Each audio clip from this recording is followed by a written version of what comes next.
Hello, my dear friends. Beneath the gold of the pyramids and thrones are secrets that history books dare not mention. Pharaohs were not only kings, but also participants in bizarre sexual rituals that even the gods had to turn away. They mated with goddesses, masturbated in public squares, had sex with corpses, and turned virgins into sacrificial tools. Each act was wrapped in a sacred shell, but the truth was so naked it was chilling. Tonight, we will enter the world of sacred lust that the pharaohs had hidden for thousands of years. So, before you get comfortable, take a moment to like the video and subscribe, but only if you genuinely enjoy what I do here. And let me know in the comments where you're tuning in from and what time it is for you. It's always fascinating to see who's joining us from around the world. Now to dim the lights, maybe turn on a fan for that soothing background, and let's embark on this journey together tonight.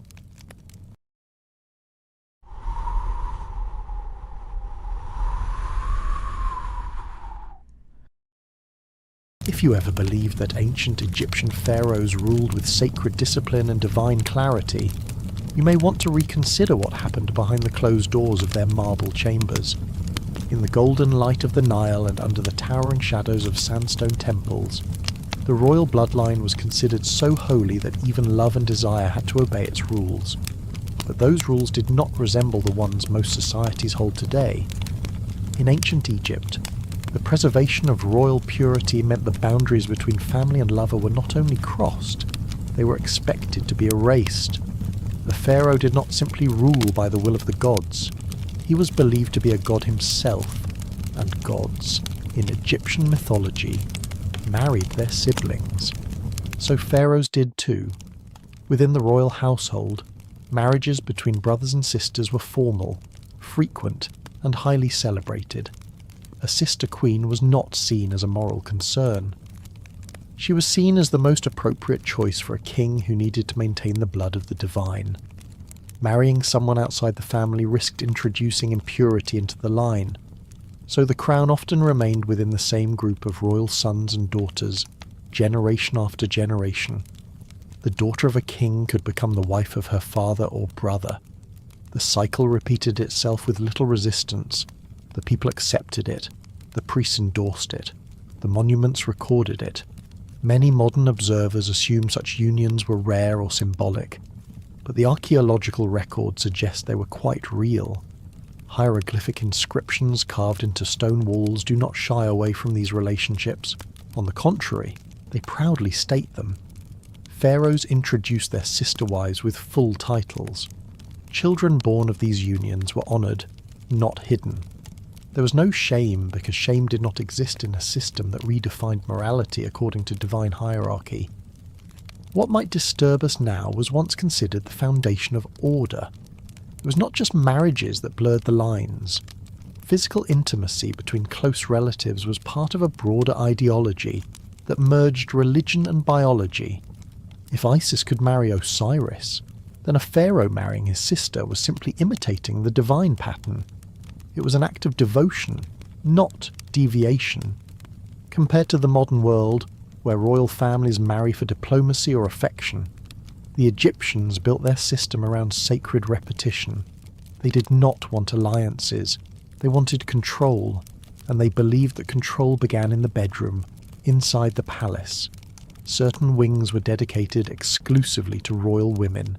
Sisters, half-sisters, daughters, and nieces lived together in what was called the harem, although this word carries connotations from other cultures that do not apply neatly here. In the Egyptian case, the royal women were not secluded for their protection.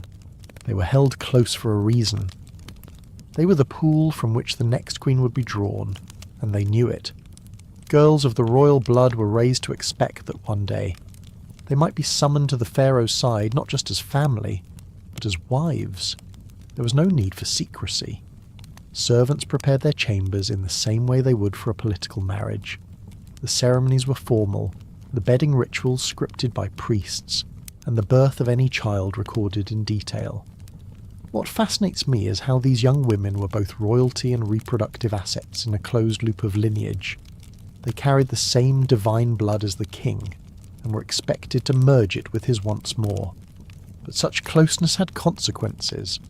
Over generations, this strategy of inbreeding led to health problems that became visible even in the stone-carved statues and tombs. Some pharaohs displayed physical deformities, others died young. The infamous Tutankhamun is often cited as a victim of this system. His parents were likely brother and sister. His own health was frail, his bones fragile, and his body deformed. Yet none of these risks were seen as reasons to abandon the tradition. The purity of the blood was worth more than the strength of the body, and so the practice continued, not because it made sense biologically, but because it made sense ideologically. A pharaoh was not just a man, he was the living embodiment of a god on earth. He could not marry beneath himself, but if all others were beneath him, who could he marry? Only someone of equal status. And that meant someone with the same blood, the same womb, the same name. Sometimes, the pharaoh would take multiple wives. Among them, the queen consort was usually a sister. Other women might come from noble families, foreign lands, or even servant classes, but their offspring rarely had the same status. The children of the sister wife were considered the most legitimate heirs. Even if they were physically weaker or mentally unwell, they held a higher spiritual rank. There are cases where the incestuous bond extended even beyond the initial generation. Daughters of these unions were sometimes married back to the next pharaoh, continuing the spiral. In one chilling instance, there is speculation that a father married both his sister and, later, his daughter. Such patterns were not always documented explicitly, but the consistency of names and timelines leaves little doubt. It becomes difficult to tell where loyalty ended and obligation began. From the outside, the palaces looked orderly and blessed, but behind the frescoes and flowered courtyards, the emotional lives of these royals must have been complex.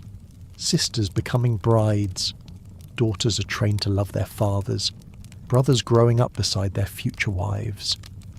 In a world where everyone wore gold and linen and everyone prayed to the same gods, what did intimacy mean?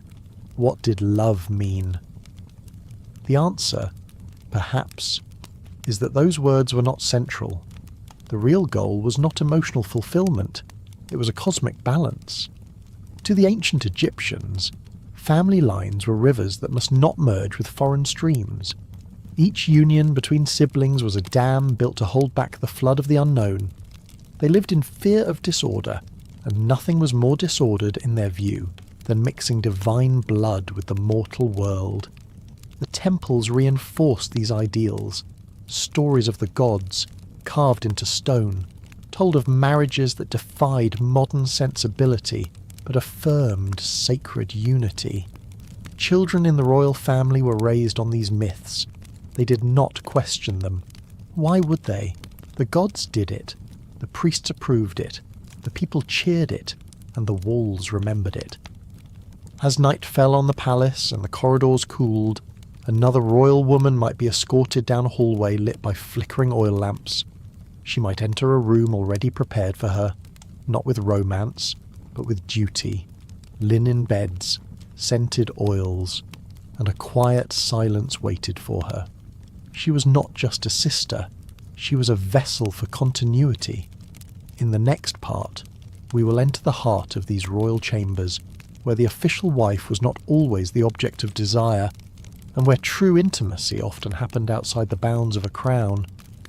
Even within the carefully maintained purity of royal bloodlines, intimacy followed a separate logic. While the official queen might hold the highest title, she did not always hold the king's attention. The sister wife, crowned with formal authority, served a purpose that was more symbolic than romantic. Her presence beside the pharaoh at rituals and public ceremonies reinforced the illusion of unity and continuity, but it did not guarantee affection or even physical closeness. The emotional weight of being queen did not come with the privileges most would imagine. She was present in portraits and inscriptions, but in the king's private chambers, she was often absent. The reality was that many pharaohs found companionship, pleasure, and escape elsewhere. The palace was filled with women of different backgrounds and ranks, each chosen for different reasons. While the queen was a product of royal strategy, the concubines and handmaidens represented more personal selections. Some were chosen for their beauty, others for their skills in dance, music, or conversation. Many came from foreign lands, sent as diplomatic gifts or acquired through conquest. These women, though lower in status, often had greater access to the pharaoh's private world than his official wife. There were no strict rules about how many women a pharaoh could keep. The number varied across reigns, but in some cases it reached into the hundreds. These women lived within the harem, a complex network of courtyards, rooms, and gardens that existed within the larger palace compound. The harem was not a prison. It was a world of its own, with schedules, tutors, and servants. Women within it were constantly evaluated. Their movements were observed. Their behaviours were shaped to match the preferences of the ruler. It was less a place of relaxation and more a silent contest for attention that never ended. Unlike the queen, who was bound by protocol, the concubines could offer something else entirely. They were expected to entertain, to comfort, and above all, to submit. This submission was not necessarily violent, but it was structured and rehearsed. Their role was to provide the king with relief from the burden of command. The moment he stepped into the inner quarters, the language of politics was replaced by something more personal. The women were trained to recognize when to speak, when to remain still, and how to react to each change in his mood. This quiet choreography became part of daily life. Compared to today's modern idea of romantic relationships built on mutual choice, these arrangements resembled performance more than partnership. The pharaoh did not need to seduce or persuade. He chose, and his choice was rarely questioned. A woman might be summoned without warning and returned to the harem without explanation. There was no expectation of consistency.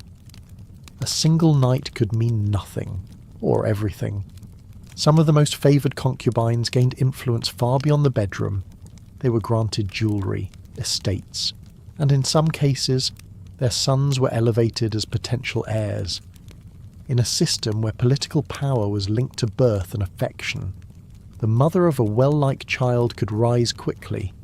Even if she had started her life in the palace as a servant or a gift from a foreign land, her fate could change with the pharaoh's favour.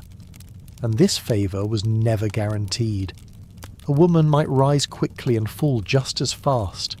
Another might wait for years, unnoticed, before suddenly being summoned.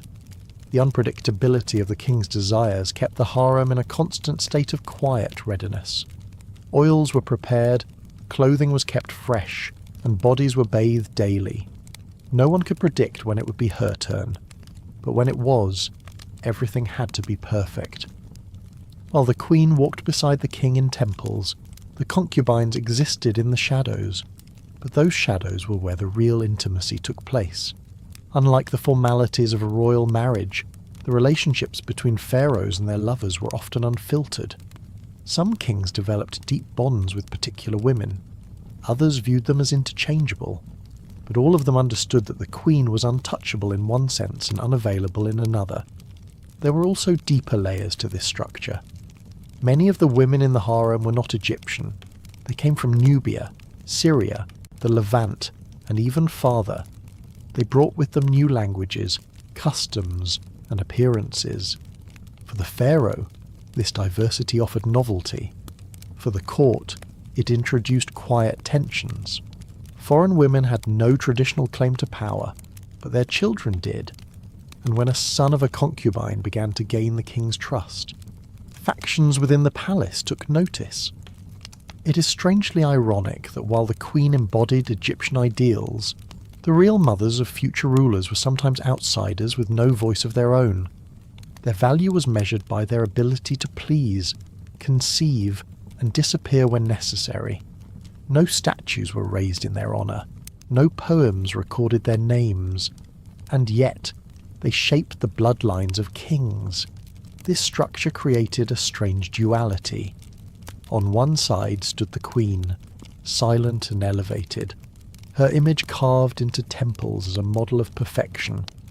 On the other side were the many unnamed women who gave the king comfort, children, and distraction. The distance between these roles was not physical, it was symbolic. The queen was sacred, the concubine was necessary. Still, there were moments when these lines blurred. Some concubines gained so much affection that they were elevated to near equal status. A few even rivaled the queen in influence. Their quarters became more luxurious. Their sons received better tutors. Their names appeared in inscriptions, but such privilege came with risk. Envy, rivalry, and sabotage were constant dangers. The harem was not only a place of pleasure, it was a place of quiet warfare. In daily life, the queen rarely confronted these women. She did not need to. Her position was protected by birth, but that protection was not always enough. In some cases, queens were quietly pushed aside when a pharaoh's devotion shifted elsewhere. In other cases, queens retaliated, using their network of allies within the priesthood or administration to weaken their rivals. The drama of the palace was not always visible, but it pulsed beneath every decision and ritual. The pharaoh, for all his power, was at the centre of this quiet storm. Surrounded by women who served different purposes, he chose according to mood, ritual, or whim. He was not expected to love his queen. He was expected to maintain appearances. What happened in the privacy of his chambers was known only to a few, and remembered by even fewer. At the edge of this carefully arranged world stood the servants, the scribes, and the guards who saw everything but said nothing. They were the ones who lit the lamps, folded the robes, and recorded the births. They knew which woman was favoured and which one was forgotten, and in the silence of night, as the palace quieted, they watched new favourites rise and old ones fade. Beyond the royal wives and chosen mistresses, however, stood a stranger group entirely. Women who did not come from nobility or foreign kingdoms, but from slavery. And their role in the pharaoh's desires was even more unsettling. While concubines and queens manoeuvred for position within the palace, there was yet another form of intimacy reserved only for the king. It was not shared in private. It did not happen in shadowed halls or scented chambers. Instead, it was performed under sunlight, before priests, soldiers, and sometimes the watching public. It was a ritual, and it was called the Divine Union. Each year, in one of the most elaborate religious ceremonies of the New Kingdom, the pharaoh was expected to perform a sacred act that mirrored the myth of Isis and Osiris. According to legend, the goddess Isis resurrected her slain brother-husband Osiris and conceived the god Horus with him. This story, carved into temple walls and retold in festival songs, became the foundation for a public rite in which the living pharaoh symbolically became Osiris. And to complete the myth, a woman was chosen to become Isis. The union had to be acted out. The woman selected was no ordinary citizen. She was a high priestess, trained from youth to serve in sacred rites.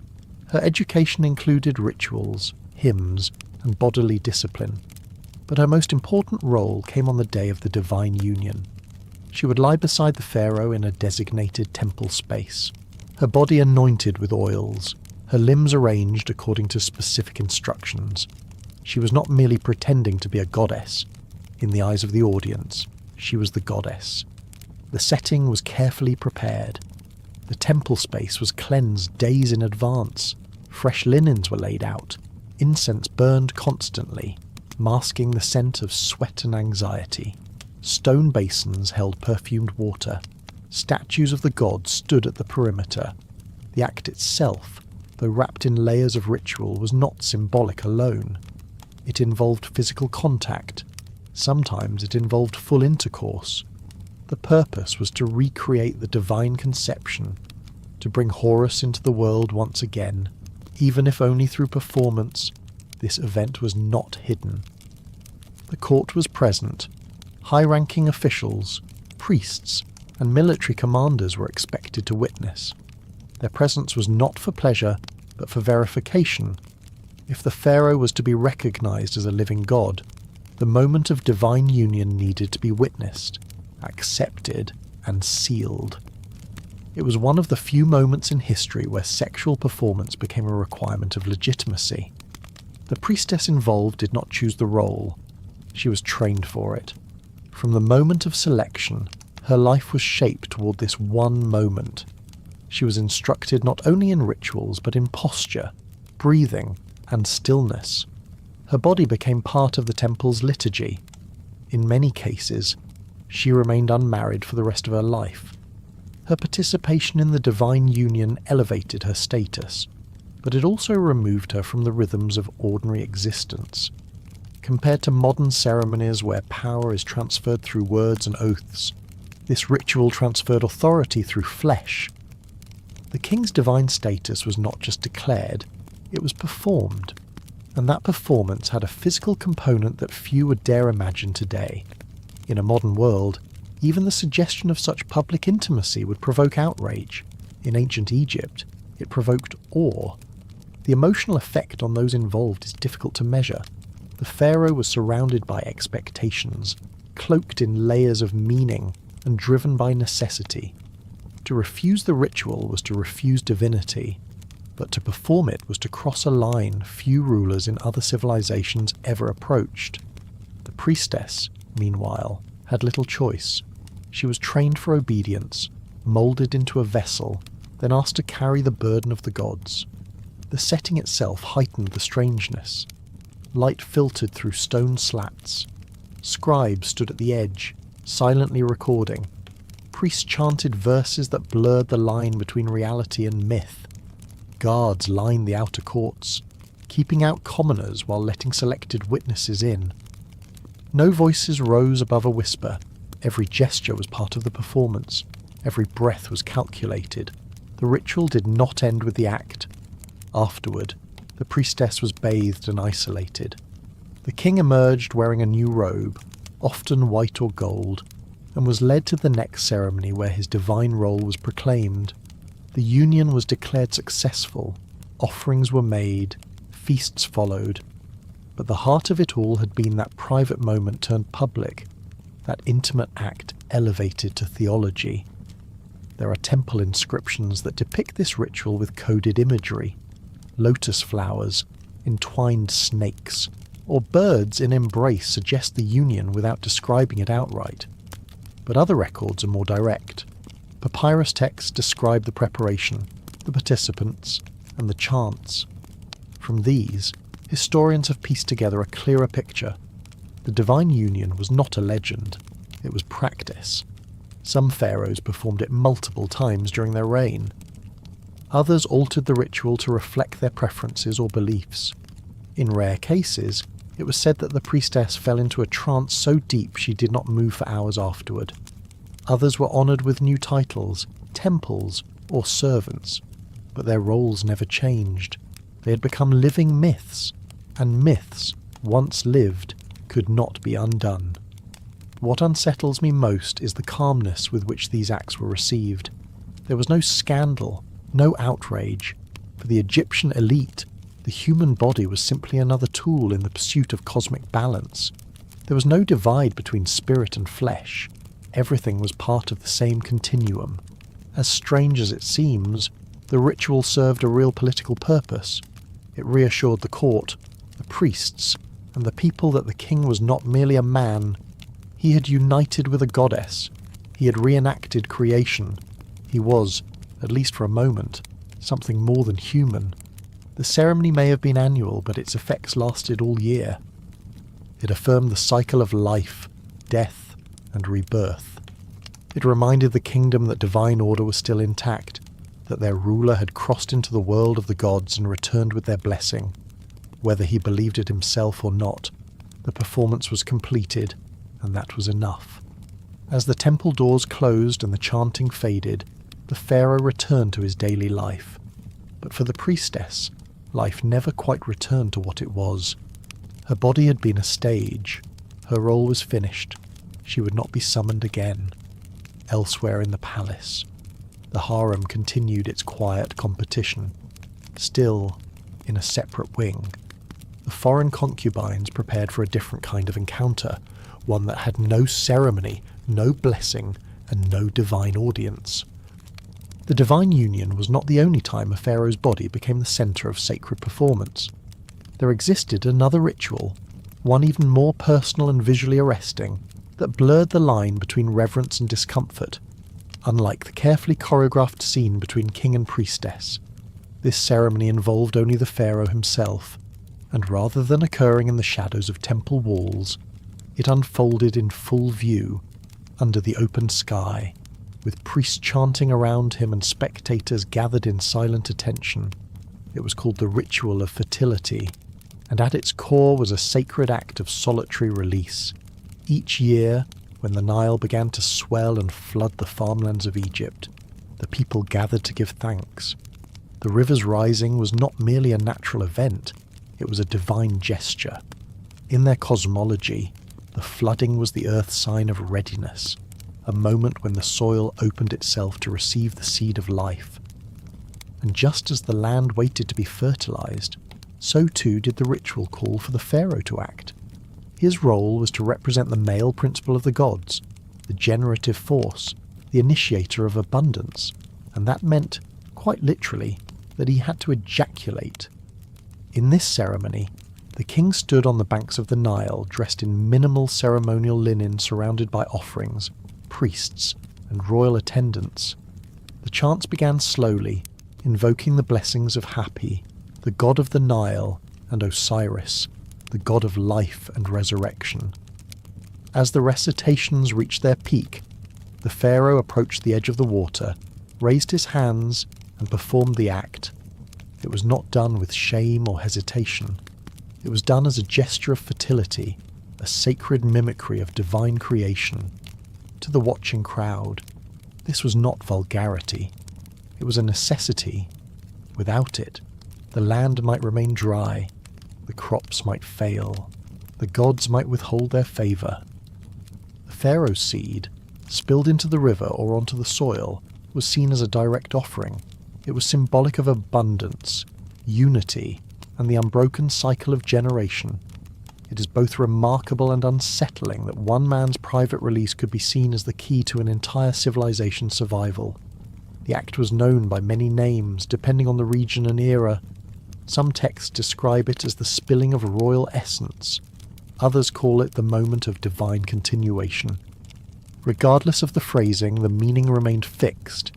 Each drop was believed to carry divine energy. And more than that, it was thought to awaken the slumbering spirits of the land, as if the pharaoh's act stirred the ground beneath him to life, compared to modern rituals of gratitude, which involve prayers, hymns, or shared meals. This ceremony stands apart as a strange mix of theatrical devotion and bodily exposure. There was no curtain, no modesty. The king's body was not his own during the ritual. It was a vessel for a divine purpose, and while the public watched with solemn respect, it is likely that some experienced private confusion or discomfort, but none dared speak of it. To question the ritual was to question the river, and the river was life. Preparation for the ceremony began days in advance. The pharaoh fasted, purified himself, and performed smaller offerings. The site of the ritual was decorated with flowers, incense, and symbols of fertility such as dates, figs, and carved lotus petals. Female dancers performed soft movements on the periphery. Drummers maintained a steady rhythm, not loud, but pulsing like a heartbeat. When the moment came, silence fell. The king stepped forward, and the act began. No written accounts describe exactly how the pharaoh achieved climax, or how long the ritual lasted. The scribes focused on the significance, not the details. What mattered was that it happened. And once completed, the ceremony concluded with cheers, the release of doves, and sometimes the lowering of water jars into the Nile to collect what was believed to be blessed by the king's essence. Some scholars debate whether the ritual was always physically performed or if, In later periods, it became more symbolic, but early records, particularly from the Old Kingdom, suggest that the act was indeed literal. One passage carved into a temple wall refers to the hand of the king rising to summon growth, a poetic but pointed description. Another depicts a figure crouched near the bank, arm outstretched, fluid descending toward carved waves. This may seem unimaginable today. A ruler, exposed in public, performing an act of self-pleasure for spiritual reasons. But the Egyptian view of the body was different. It was not compartmentalized into sacred and profane. It was a tool of ritual, a participant in theology. The pharaoh's hand was not merely a limb, it was a divine extension. His seed was not just biological matter, it was sacred fluid. What surprises me most is how easily the private became public in these ancient rites. Acts that today would be considered shameful were, in that context, acts of piety. The boundaries between flesh and faith were thinner, more porous, and the king, despite his status, was not immune to vulnerability. In that moment, he stood alone, stripped of decoration, performing for gods and mortals alike, for the women in the palace, watching from afar or hearing whispered reports. The ritual might have had different meanings. It was a reminder of the king's singular role, a reminder that no matter how intimate their nights with him had been, the truest form of devotion was solitary, shared only with the earth itself. No queen or concubine could replace that moment of offering. Some later dynasties altered the ritual. They moved it indoors, they assigned proxies, but the spirit of the ceremony remained. The act of creation, even if reduced to gesture, was too important to abandon. Without it, the balance of nature and power might tip, the waters might stay still, the gods might turn away. And so each year, as the river rose, the people waited, not just for rain, or sun, or seed, but for the king to do what only he could do, to unite with the land in the most literal way, to give of himself, not in war, or law, or speech, but in an act older than kingship itself. Afterward, as the music resumed and offerings were cast into the water, the pharaoh returned to the palace. He was bathed, clothed, and escorted through halls filled with lilies and date palms. But the ceremony lingered in the minds of those who had seen it. The sight of a god, alone in his offering, could not easily be forgotten. Elsewhere, behind veils and closed doors, another kind of ritual waited, one not performed alone, but with those who could not refuse. Women chosen not for their bloodline or beauty, but for their submission. Far from the public rituals on the banks of the Nile, where the pharaoh's body became a vessel of divine fertility, there existed another rite that was known to far fewer people. It was not written on public walls or celebrated with flowers and dances. It took place in darkness, in silence, and it involved a belief so deeply embedded in the fear of death and the longing for rebirth that even those who served the king hesitated to speak of it. This was the ritual of awakening the dead, and its centerpiece was a physical union between the pharaoh and a body no longer considered alive. According to fragments of private temple texts and whispered accounts preserved in isolated tombs, certain pharaohs believed that contact with a recently deceased body could awaken the spirit trapped between worlds. Not in a body, and not any kind of contact. It had to be a woman, and it had to be done not through prayers alone, but through physical penetration. The body served as a temporary vessel, a channel for calling the spirit back, even if just for a moment. This belief, known among priests as the awakening rite, was said to return stolen power to the living and guide lost souls back toward the afterlife. It was not a public ceremony. The act was carried out deep within temple chambers or secluded underground rooms. Torches were extinguished. Only oil lamps remained, casting faint yellow light against stone walls etched with symbols of protection. The air was thick with incense made from crushed myrrh and frankincense. No audience was permitted, except for a small group of elder priests and servants trained to remain completely silent. The woman selected for this role was not a royal figure. She was often a servant or concubine from the lower ranks of the palace, young, pliable, and trained to obey. In the days leading up to the ritual, she was prepared in a specific way. Her skin was bathed in sacred oils. Her mouth was rinsed with a mixture of honey and bitter herbs. Her body was dressed in loose wrappings similar to those used in mummification. To the observer, she resembled a corpse. That was the point. Once she'd been transformed into what the priests called the silent vessel. She was taken to the ritual chamber and laid upon a slab of cold stone. Her eyes were to remain closed. Her breathing was to be shallow. Her arms rested across her chest.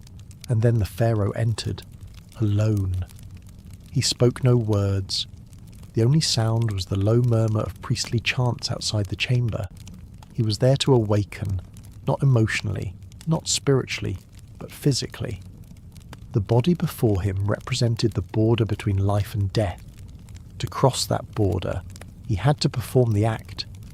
It is difficult to describe how such a ceremony could be accepted even among people accustomed to sacred nudity and ritualized sexuality. The act itself was considered part of a larger cosmological cycle. Just as Osiris had been dismembered and reassembled by Isis and brought back for one final union, so too did this rite reflect the myth of resurrection. It was not called intimacy, it was called restoration.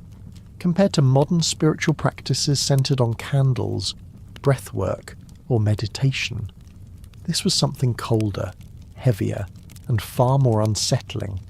The priests did not see it as desecration, they saw it as an invocation. To them, the flesh was not sacred in itself, but in its ability to act as a vessel. The dead were not gone, they were paused. The right actions, at the right moment, might bring them back. No one outside the chosen inner circle ever witnessed these rites. Even within temple hierarchies, knowledge of them was restricted. Some records suggest that these rituals were reserved for moments of deep political instability, when omens suggested that the balance between worlds had been disrupted. By engaging in the awakening rite, the pharaoh demonstrated his ability to restore harmony not only in the kingdom, but between the living and the dead. The role of the woman was never recorded by name. She was not commemorated or thanked. After the act, she was removed from the chamber and placed in seclusion. In some cases, she was never seen again. It is unclear whether she was killed, banished, or simply forgotten. Some researchers believe that the ritual itself was psychologically damaging, and that the silence surrounding it was a way of erasing both her role and her trauma. What remains in the historical record are only scattered references. A broken line in a priest's manual, a painted figure lying on stone, her eyes shut, her arms crossed, a note about oil being poured on both bodies before the joining. These fragments suggest something real, something hidden behind the myths of divine kingship and public fertility. It was not beauty or passion, it was control. What haunts me most is the stillness of it. The idea that someone could lie there, fully aware, pretending to be dead, while the most powerful man in the land enacted a drama written by priests long before either of them was born. It was not a desire, it was an obligation. The king did not do it for pleasure. He did it because his advisors told him that the kingdom needed it, that the gods required it, that without it, the spirits would wander endlessly, and the fields would not bloom. The symbolism was powerful, but the human cost was invisible. The body became a tool, the soul a secondary concern, and yet, for the ancient Egyptians, this act was not considered perverse. It was considered sacred. The fear of death ran so deep, and the need for rebirth so strong, that even the line between the living and the dead was made permeable in service of order. Once the ritual ended, the chamber was sealed. The king returned to his private rooms. The priest extinguished the lamps and swept the floor with bundles of reeds. No one spoke of what had taken place. but the belief remained. A spark had been reignited, a soul had been touched, and the kingdom, in some strange and difficult way, had been cleansed. This ritual was rare, but it was not the last of its kind. In other corners of the palace, other acts of physical submission were being rehearsed, but these involved women who were very much alive, women who had no divine title, no sacred myth to protect them, and no choice in what was expected of their bodies. In a culture where the pharaoh could lie with a lifeless body in the name of cosmic restoration, it would seem that few boundaries remained. But not every act of sexuality was encouraged without restraint. There were limits, and they were enforced with quiet but powerful conviction. Among them was a rule that applied specifically to men, especially those of royal blood. It was simple in phrasing but complex in implication. No male body, under any circumstances, was allowed to bleed during sexual activity. The belief that male blood was impure once it left the body was rooted in both theology and practical symbolism. In the world of Egyptian ritual, male essence was tied to creation, fertility, and control. It was meant to flow inward or be released deliberately, not to escape through injury or rupture. Female bleeding, particularly menstrual blood, was also viewed with caution, but it had its place in the cycles of fertility. Male blood, however, had no such cycle. If it appeared, something had gone wrong. This view extended to all forms of intimacy, including heterosexual, homosexual, and ceremonial acts. Among the elite, and especially within the royal household, any encounter that risked breaking skin or causing discomfort was discouraged. This was not framed as compassion. It was framed as doctrine. A bleeding man was seen as one who had lost control of his body, and control was the very essence of kingship. As a result, sexual practices had to adapt. Positions were modified. Roles were reassigned. In some recorded cases, ritual intimacy between men, including between the pharaoh and his closest male companions, was structured in ways that minimized physical strain. Acts that might be common elsewhere were avoided entirely. The priests were clear. If blood touched the linens, the chamber had to be purified. If blood touched the floor, it was considered a stain on the ritual. What stands out is not the prohibition itself, but the anxiety behind it. The fear that a single drop of blood could disrupt the cosmic balance suggests a deep vulnerability beneath the grandeur. The male body, for all its association with dominance and power, was seen as fragile in its purity. A small rupture could invite spiritual contamination. It could invite disorder, compared to modern attitudes, which emphasize consent, communication, and emotional safety. This ancient approach was governed by an invisible framework of bodily politics. The goal was not pleasure or understanding, but preservation. Every sexual act was weighed against the potential for impurity, and impurity was a risk the royal family could not afford. This concern influenced palace life in subtle but pervasive ways. Guards, servants, and scribes were trained to monitor the physical condition of those closest to the pharaoh. If a male companion showed signs of injury, he was removed from proximity. If a favoured servant suffered a cut or wound, even one unrelated to intimacy, he might be reassigned to temple service or lower duties. There was no tolerance for unpredictability. Blood did not just stain fabric, it stained rank.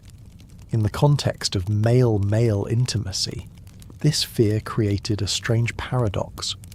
While it was not uncommon for pharaohs to engage in such relationships, the acts themselves had to be carefully constrained. Penetration, if performed at all, was shallow and controlled. In some cases, substitutes were used. Objects made from polished ivory or soft stone, carved with symbolic shapes, were employed in place of direct contact. These objects were considered safer, cleaner, and more manageable. It was also common to assign ritual roles that placed one man in a passive position, often referred to in temple records as the receiver of breath. This title suggested spiritual submission rather than physical dominance. The act was choreographed to emphasize symbolic transfer rather than bodily pleasure. The goal was unity, not climax. What intrigues me most is how the fear of contamination shaped not just rules, but behaviours and identities. To be penetrated was not shameful in itself, but to bleed was. To show signs of damage was to suggest weakness, and in a system where weakness had no place, men learned to conceal, adapt, and in some cases, abstain. This extended even to grooming. Royal men, especially those serving in ritual or intimate roles, were kept under constant physical inspection. Their skin was shaved, their nails were trimmed. Any abrasions or signs of inflammation were noted by palace healers. Ointments made from beeswax and lotus resin were applied to prevent chafing or infection. There was an entire science, built in silence, designed to keep the male body intact. Priests sometimes served as enforcers of this purity. Before certain ceremonies, they examined the participants, not just for cleanliness, but for signs of bleeding. Even a cracked lip could lead to dismissal. The emphasis on seamless flesh became part of the larger obsession with unbroken order. Just as a chipped statue had to be restored, so too did the body need to remain whole. These restrictions may seem excessive, even oppressive, but they were consistent with a worldview that feared disorder above all. Egypt was a land built on the rhythm of the Nile, on the certainty of cycles. Anything that fell outside that rhythm was suspect, and nothing disrupted the rhythm more than uncontrolled bodily fluids. This belief also affected how punishments were administered. When a male servant or consort was disciplined, it was done with soft implements, wooden rods wrapped in linen, flat paddles carved from palm wood, or bundles of reeds soaked in water. The goal was to bruise, not cut. Pain was allowed, blood was not. A bleeding servant was a problem. A bleeding noble could be a scandal. Even the tombs reflect this concern. Male mummies were often wrapped with additional care. Special resins were used to seal the skin. Internal organs were removed with minimal incision. The belief was that a male body should return to the earth as intact as it had lived. To arrive in the afterlife with a cut or open wound was to arrive impure, and so the rituals continued. Intimacy remained, but always under watchful eyes. A kingdom ruled by gods could not tolerate weakness, even in flesh. The Pharaoh's power rested not just in his crown, but in the illusion that his body was untouchable, immaculate, immune. But not everyone in the palace could afford such precautions. In the outer halls, away from the perfume chambers and polished stone baths, there were other bodies, foreign bodies, unprotected ones. They bled when touched, and no one stopped to clean it. While the royal men were shielded by layers of ritual and rule to protect their bodies from the smallest wound, others in the palace system were not granted such concern. For them, the body had no boundaries. There was no protection, no inspection, and no priest waiting to stop a violation. Among the most silent figures in this elaborate structure were the slaves assigned to the temples, particularly the women selected for a function rarely recorded in official history. They were not there to clean or chant or light incense. They were offered to the statues of gods as vessels of stimulation. In several sacred sites, especially those dedicated to fertility deities like Min or Hathor, rituals involved the physical presence of female slaves whose role was to awaken or maintain the divine energy of the god's image. The statue itself, often carved from stone or wood and overlaid with gold leaf, stood at the centre of the sanctuary. It represented the god, not as a symbol, but as an active, living force. And for that force to remain potent, it had to be aroused. To do this, women were chosen and trained in how to stand, how to breathe, and how to remain still for long periods. Their clothing, if it could be called that, was made from transparent linen soaked in oil to cling tightly to the skin. Their hair was perfumed and shaped into coils. Their bodies were positioned into specific poses, often with hips forward, arms raised, or legs spread slightly apart. These stances were not random. They followed a script known only to the temple keepers. Each pose corresponded to a different divine mood. These women were not allowed to speak during the ceremony. They were told to look at the statue, never away. They could not flinch or shift, even when the air grew cold or insects landed on their skin. They were expected to become living extensions of the god's desire. The priests called them receivers of presence. The term suggested a passive role, but the reality was more active, more invasive, and more enduring than the word implies. What strikes me most is the intensity of stillness these women had to maintain, not as a meditation, but as a performance of complete surrender. They were required to embody not devotion, but invitation. Their very posture had to signal that they were available, that they had no will of their own, that their presence was an offering, compared to modern religious rites, where symbolism often takes the form of candles or chants. These practices used human bodies as direct tools of worship. There were no metaphors.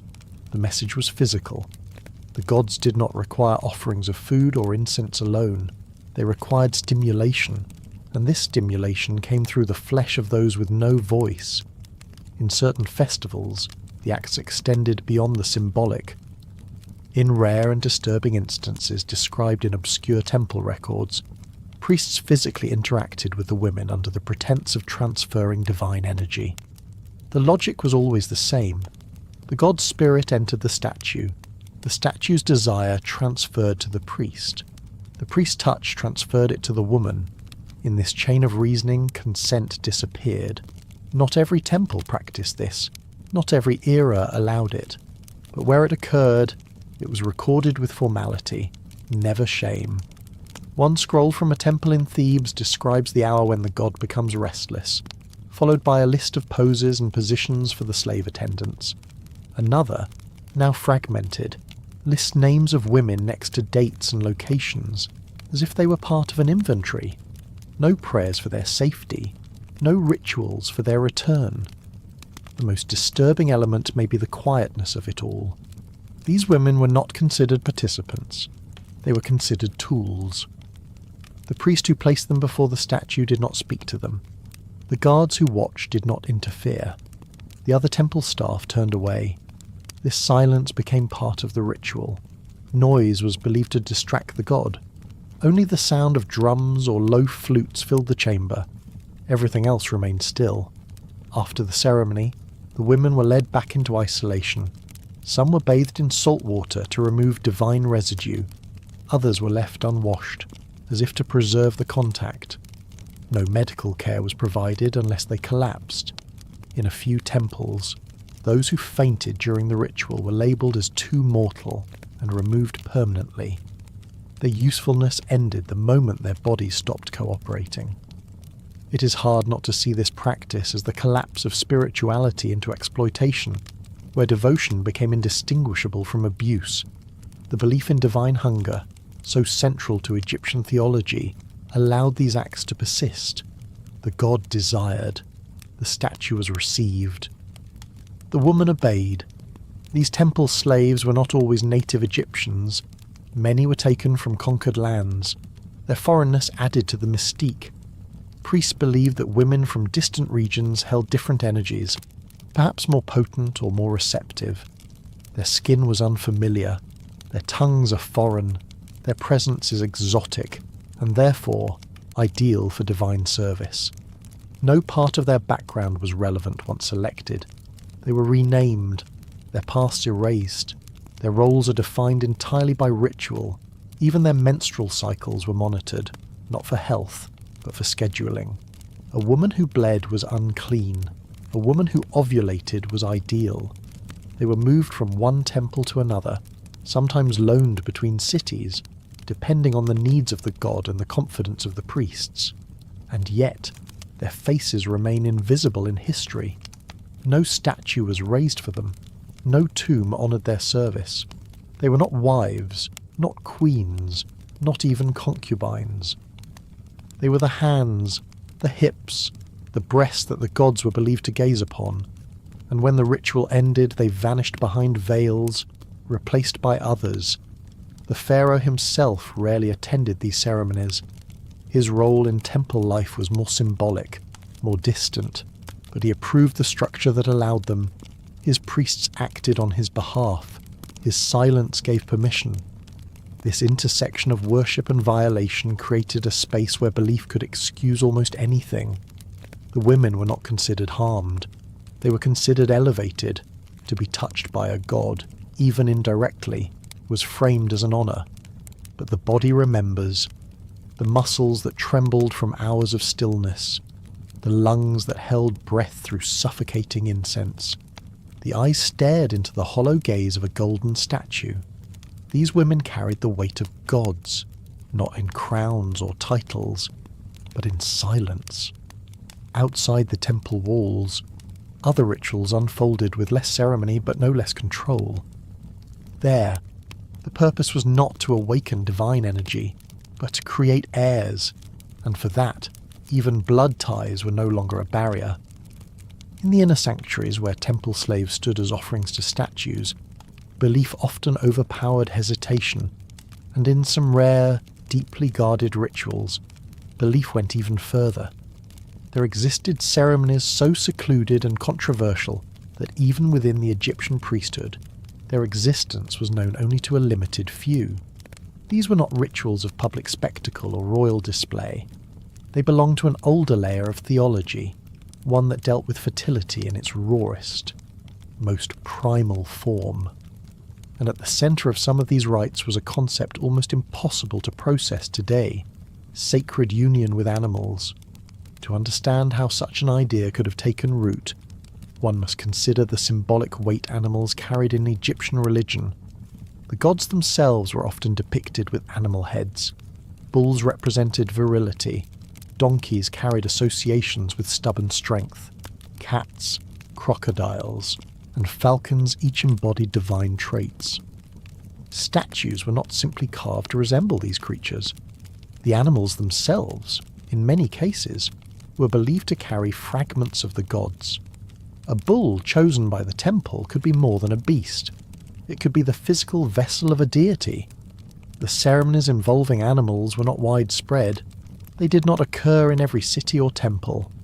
But certain surviving texts and fragmented oral traditions suggest that in isolated regions, particularly during seasonal fertility festivals, rituals took place where human participants were instructed to engage with animals in acts meant to reflect the union of nature and divinity.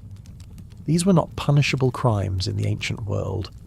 They were viewed as sacred reenactments of the forces that drove life itself. The participants were never commoners. They were temple specialists, often women raised within the religious system from childhood. Some were called divine attendants. Others were ranked among the lesser priesthood.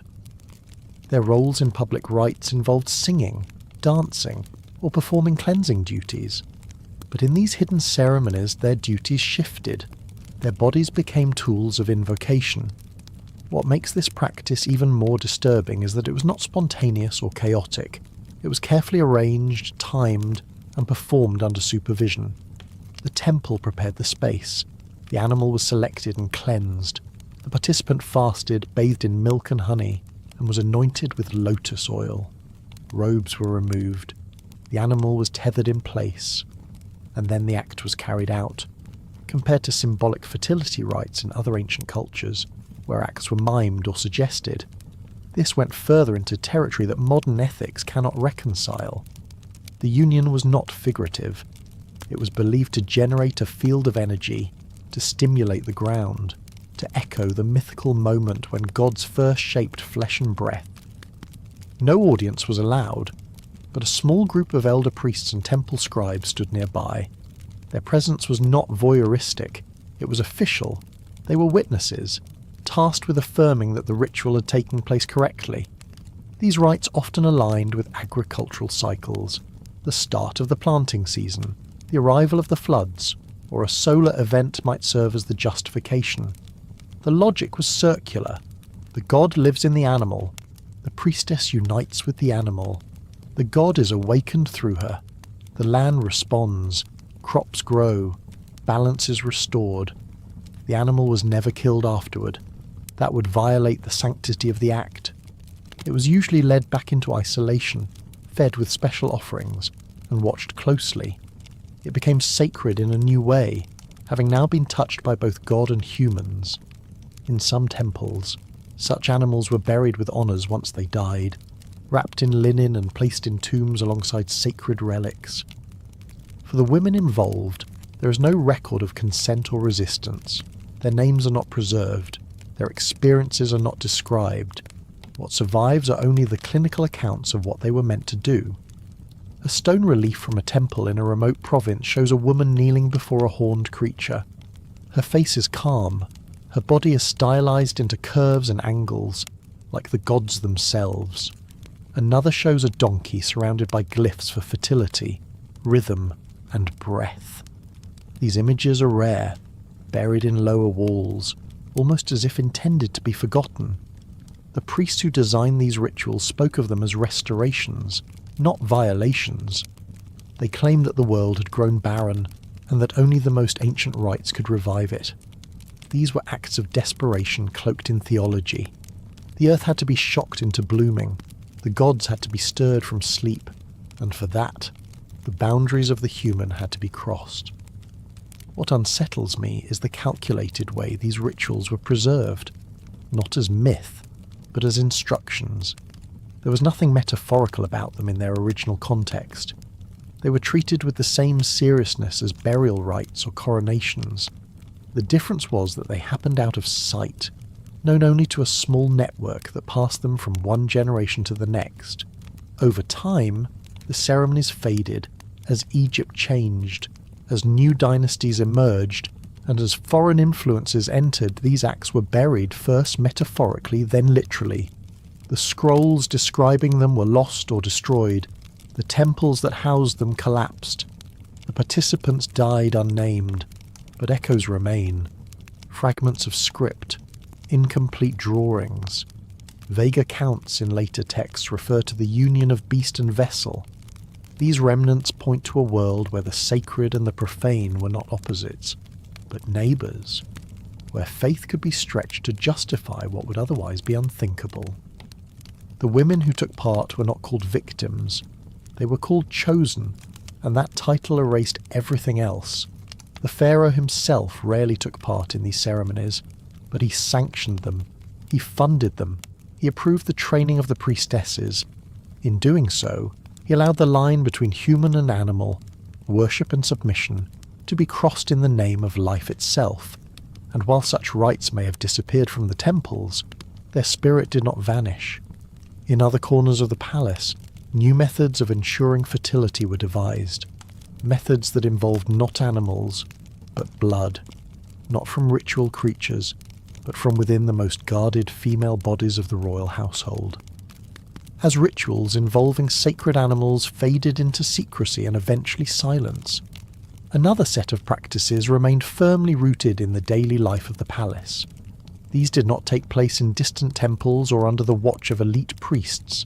They happened in bedrooms, in bathing chambers, in small bowls hidden behind silk curtains, and their focus was on a substance long viewed with ambiguity in almost every civilization: menstrual blood.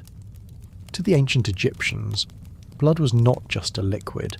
It was life, will, and power in physical form. When it flowed from a wound, it symbolized vulnerability.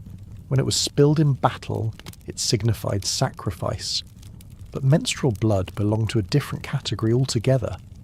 It was a monthly reminder of potential life, yet also a mark of exclusion. In religious terms, it was often viewed as unclean. But in the palace, among certain queens and favoured priestesses, it became something else entirely, a tool of control.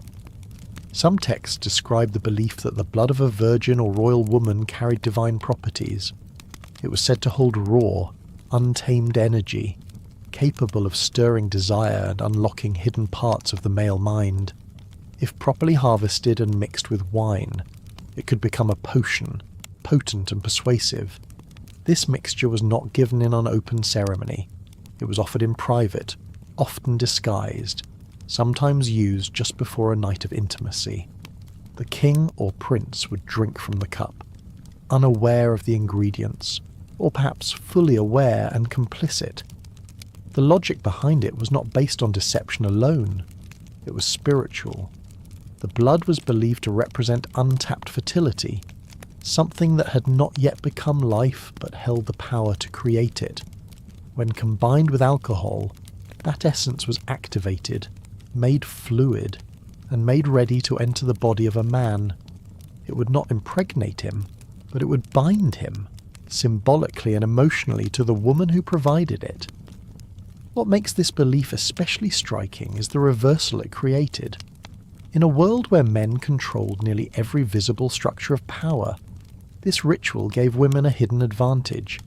They could affect kings not through argument or seduction, but through biology.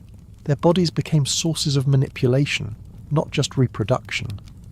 The queen who provided the blood became more than a wife. She became a source of influence that extended far beyond the bed. Compared to modern practices of seduction or cosmetic enhancement, this was rawer, less symbolic, and more direct.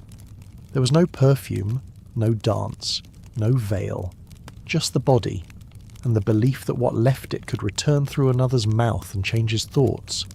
Some queens are said to have taken this even further. Instead of mixing the blood into drinks, they bathed in it. The practice, according to isolated temple scrolls and later medical papyri, involved collecting the monthly blood of virgins or selected concubines and pouring it into warm water mixed with oils. The queen would then immerse herself, remaining for up to an hour. This was not a cleansing bath. It was absorption. The goal was to soak in the power, to take back what had been lost. It was thought to preserve beauty, awaken sexual confidence, and ward off rivals. There is no evidence that these baths were frequent. They required time, secrecy, and resources. The collection itself involved silent cooperation. Young girls were selected, often unaware of the purpose. Servants harvested the blood using strips of linen, then soaked and wrung them over clay basins. The material was burned afterward to prevent its use by others. The bath was prepared in silence. The room was dark. No mirrors were allowed. Only oil lamps flickered along the tiled walls. The queen entered alone, sometimes accompanied by a single attendant who remained blindfolded. She removed her robe slowly and stepped into the reddish water, inhaling the metallic scent mingled with rose petals and myrrh. She did not speak. She closed her eyes, and for a short time she believed herself untouchable. No songs were written about this ritual, no frescoes recorded it, but its impact lingered in court stories and whispered memories passed between generations of female servants. They spoke of queens who kept their position longer than others, whose eyes made even the Pharaoh hesitate, whose voices echoed louder despite speaking less.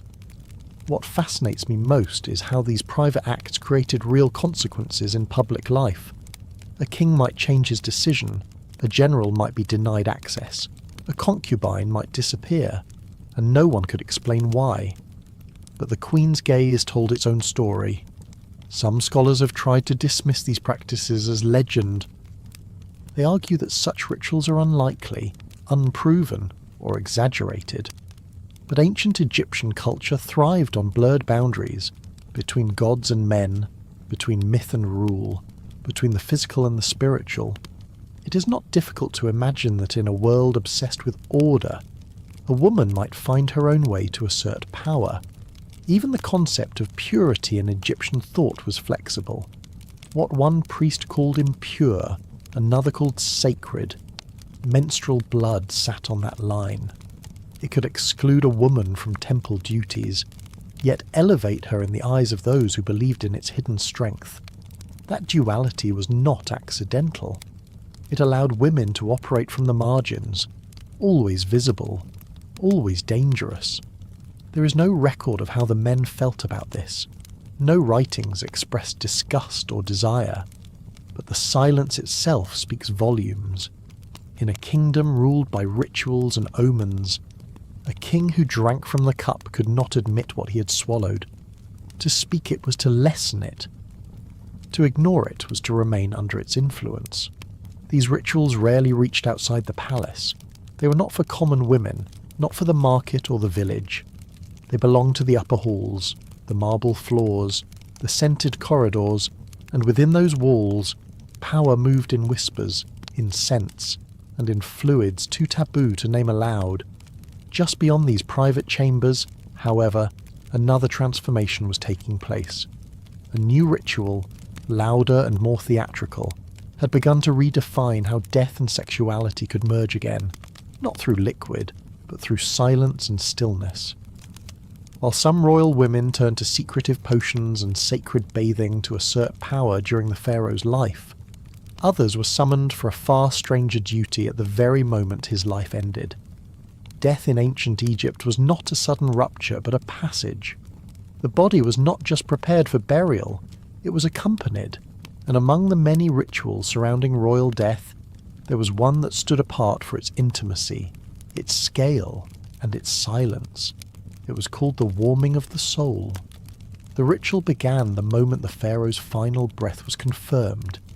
His body was not immediately removed to be embalmed. Instead, it was laid out on a ceremonial platform, washed in oils and surrounded by flowers and burning myrrh. Attendants cleared the chamber of men. Only selected women were allowed to enter, and they were told to remove their garments. Not one, not a few, dozens.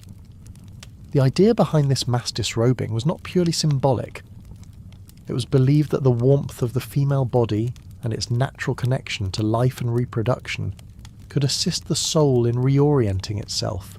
The newly departed spirit, confused and lingering, might be coaxed to begin its journey if it sensed the familiar pull of pleasure, sorrow, and desire.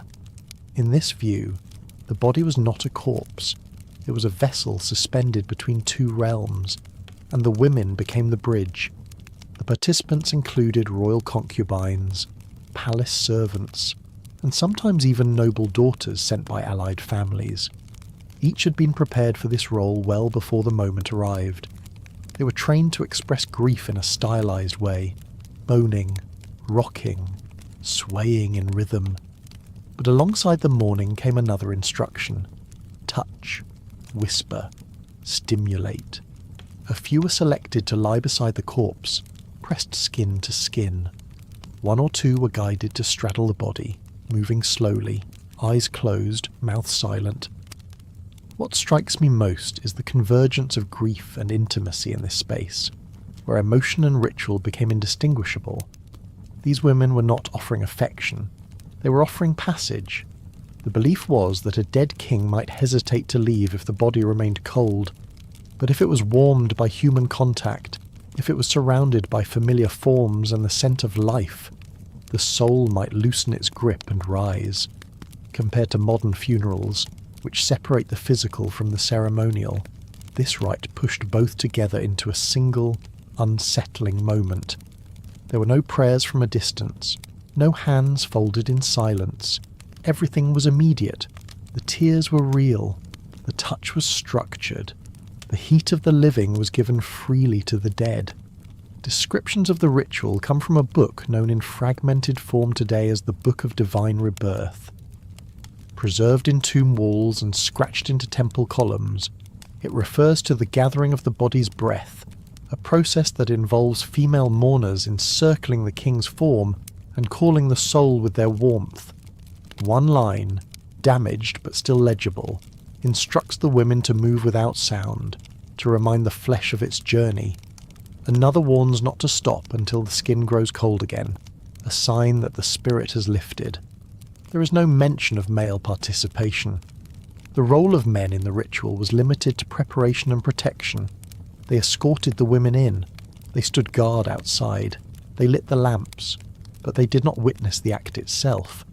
This was a rite of women, both sensual and sacred, hidden from male eyes and recorded only in symbols. The chamber where this took place was never reused. After the ritual, the body was transferred to the embalming table. The room was sealed. Sometimes it was destroyed. The women were led away, bathed in silence. Some returned to the harem, others vanished from the record. In rare cases, inscriptions list a woman's name with the title "she who warmed the throne," a phrase that carried quiet power but no further explanation. The ritual was not seen as improper, it was seen as necessary. Just as the pharaoh had entered the world through a woman's body, he would exit the world surrounded by them. The body may have been lifeless, but the act was not about reanimation. It was about guidance. One final push from the realm of flesh into the realm of gods. There are no drawings of this ceremony. No temple murals show the act, but scattered accounts mention it in coded language. The chamber of return, the circle of open breath, the night of unveiled sorrow. Each phrase hints at a practice that was never public, but never forgotten. What haunts me is not the ritual itself, but how calmly it was integrated into royal transition. The women were not forced in the modern sense, and they were expected. They had trained, and yet they were touching a body that could not respond. They were performing desire not for pleasure, but for passage. It is difficult to know how they felt. No words remain from their voices, only instructions carved by someone else. The logic of the rite followed the broader Egyptian obsession with continuity. Death was a disruption. Sensual contact was a reminder of what was lost. By recreating it, even briefly, the illusion of wholeness returned. The soul, comforted by familiarity, might rise in peace. The state continued. The world did not fracture. After the body was removed, the women did not speak of what they had done, not even to each other. The ritual was a threshold. Once crossed, it stayed behind. But its energy carried into the burial, into the tomb, into the stories whispered by priests and written in ink that faded more slowly than memory. Outside the tomb, the living prepared for the next reign. A new pharaoh would soon ascend. And with him, the cycle of sacred intimacy would begin again. This time, not in death, but in the blood of his first union. A union that, by tradition, would not involve a stranger but someone born of the same womb. The transfer of power after a pharaoh's death marked not only a shift in titles, but a renewal of the entire palace structure.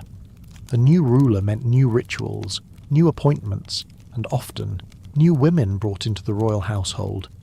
These women did not arrive with fanfare. They did not walk through golden arches or ride in perfumed litters. Most came quietly, through side gates, guided by senior attendants and cloaked in plain linen. They came not as wives or mistresses, but as servants, offered by noble families or collected from surrounding provinces. Before they could take up any task, however simple, they faced a ritual that defined the start of their life inside the palace. It was called the unveiling. The moment they entered the palace courtyard, their names were taken, their clothing was removed, they stood bare under the sun or beneath stone ceilings, their eyes cast downward. The inspection was not conducted by soldiers or male officials. It was led by the queen herself, assisted by senior female priests whose roles blended the medical and the divine. These women did not smile. They did not offer comfort. They moved with precision and authority. The first purpose of the ritual was purity. Each girl's body was checked for signs of sexual activity. This did not always involve physical examination. Sometimes it was inferred from demeanour, posture, or subtle reactions to touch. In other cases, more direct methods were used. Linen soaked in sacred oil was pressed against their thighs. Their breath was monitored for quickness. Their responses were judged silently, then recorded. But virginity was not the only concern. The body itself was studied for signs of divine compatibility. The priests believed that certain forms aligned more closely with the needs of the palace gods. Wide hips were seen as a sign of fertility. Straight posture indicated discipline. Certain facial proportions were thought to reflect balance, an essential trait in temple service. Even skin tone played a role, not for beauty, but for symbolic resonance with specific statues or shrines. What makes this ritual particularly unsettling is how it turned the female body into a landscape of evaluation, a surface upon which power could be projected or denied. These girls were not judged as people, they were judged as instruments, either suitable for service or in need of redirection.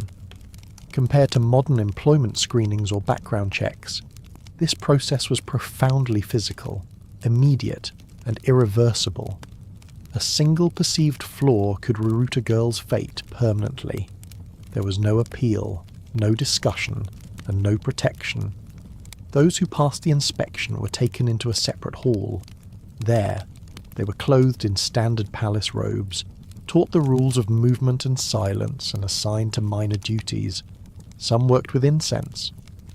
Others cleaned ceremonial tools. A few were trained as dancers or singers. Over time, they might rise in rank, gaining access to the inner rooms and with it, proximity to the ruler. Those who failed were not expelled. They were redirected. Most were handed over to the temple departments that served the statues of the gods. These girls did not live in the palace. They were relocated to temple annexes, often in smaller cities. Their role changed entirely. They were trained not to serve humans, but to please carved representations of deities. This did not mean standing beside the statue with offerings. It meant acting as vessels of divine stimulation. The same rituals described in earlier temple practices applied here. Transparent robes, long hours of motionless standing, and occasional physical contact orchestrated by senior priests. The girl was no longer a servant. She was a conduit. Her body, once found unworthy for the palace, became the means by which gods were believed to receive attention and energy. No one returned from that path. Once transferred, the girl's name was altered in temple records. Her family was not informed. In rare cases, if a girl was especially beautiful or responsive, her image was preserved in sketches stored deep within temple scrolls. These images were not portraits.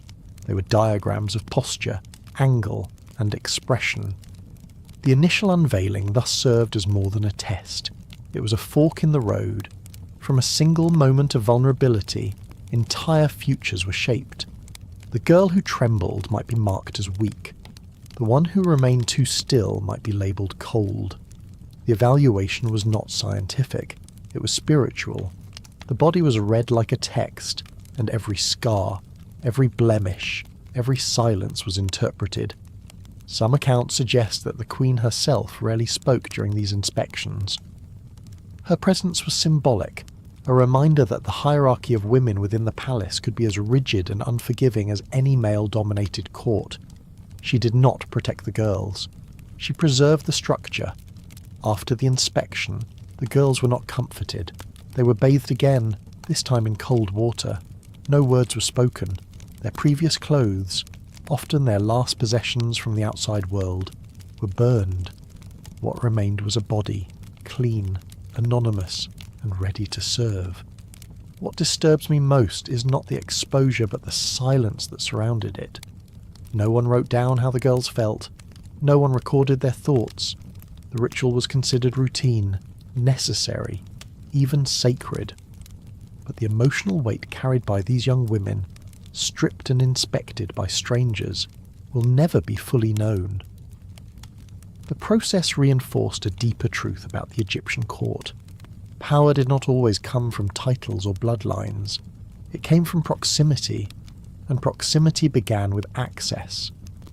To be allowed inside the palace walls was a privilege, but that privilege had a price, and for many girls, that price was their autonomy. Once inside, their bodies no longer belonged to them. They belonged to a system that evaluated, redirected, and consumed them based on needs far beyond their understanding. Some adjusted, others disappeared quietly into the machinery of ritual.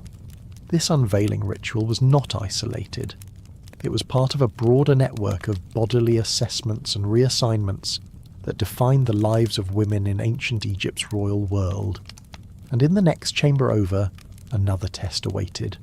One that involved no inspection, no judgment, and no choice.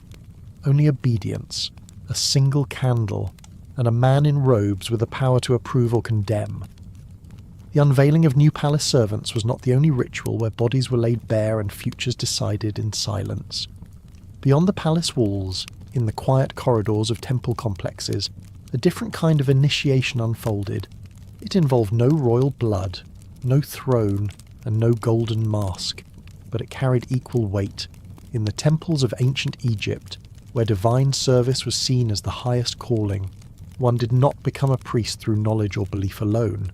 The transition required proof, and that proof came in the form of flesh. Before a man could be formally accepted into the priesthood, he had to undergo a ritual known in the Inner Temple scrolls as the joining of souls. This act, carried out between a male candidate and a senior female priestess, was not symbolic. It was physical, it was sexual, and it was considered essential to strip the man of his mortal confusion and align him with sacred purpose. The male candidate would be brought into a secluded chamber after a series of preliminary cleansings. He had fasted for several days, bathed repeatedly in salted water, and had been forbidden to speak for 24 hours. His head was shaved, his body was oiled. He wore only a narrow linen wrap and carried a single lotus flower in one hand. The woman who met him was not a stranger. She was a senior priestess who had already completed decades of service. Her body was aged, but that was the point. She had shed personal identity. She represented the goddess in her full form, not youthful or seductive, but wise and eternal.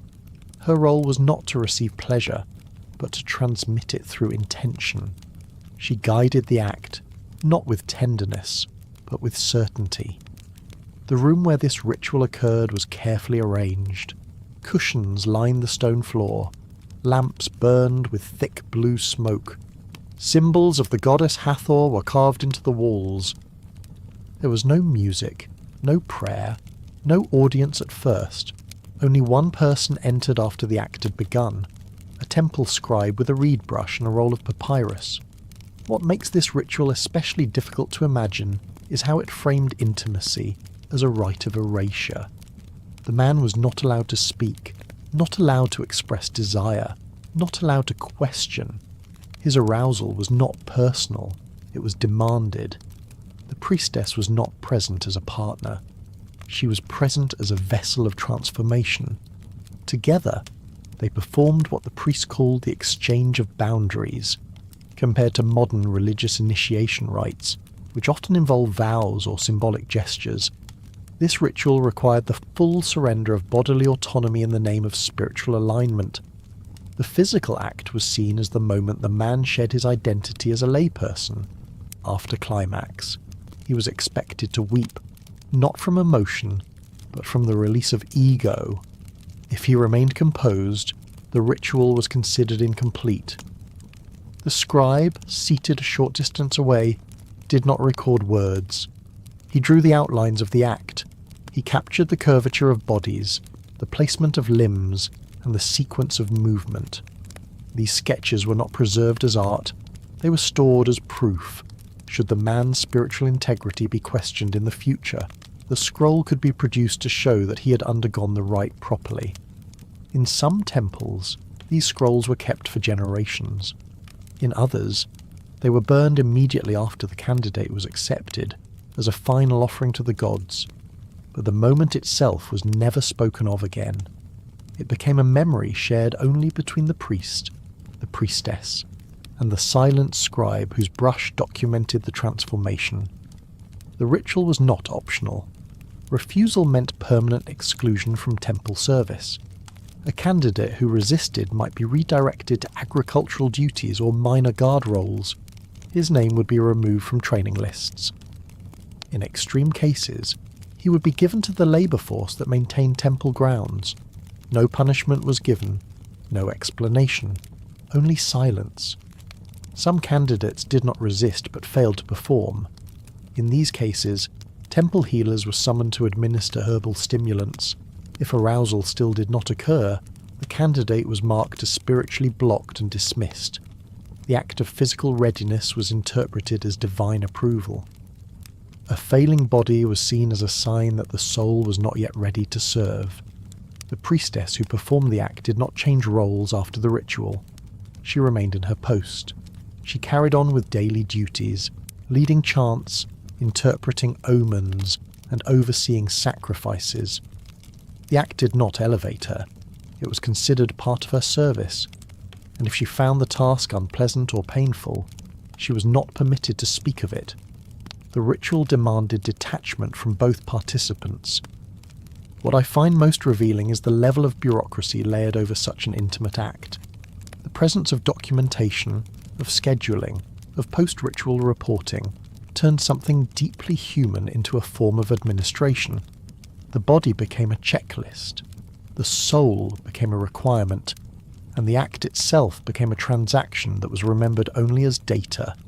The ritual's origins are unclear. Some believe it began during the Middle Kingdom, when the temple hierarchy became more formalized. Others trace it to older fertility rites that were later absorbed into priestly culture.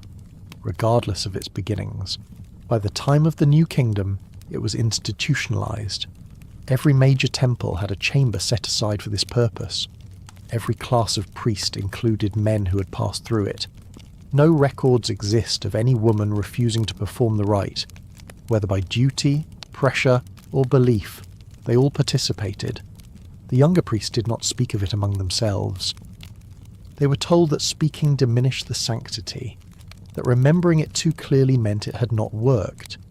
And yet, despite the silence, the ritual left marks, not physical ones, but behavioural. Men who had passed the rite often moved more slowly.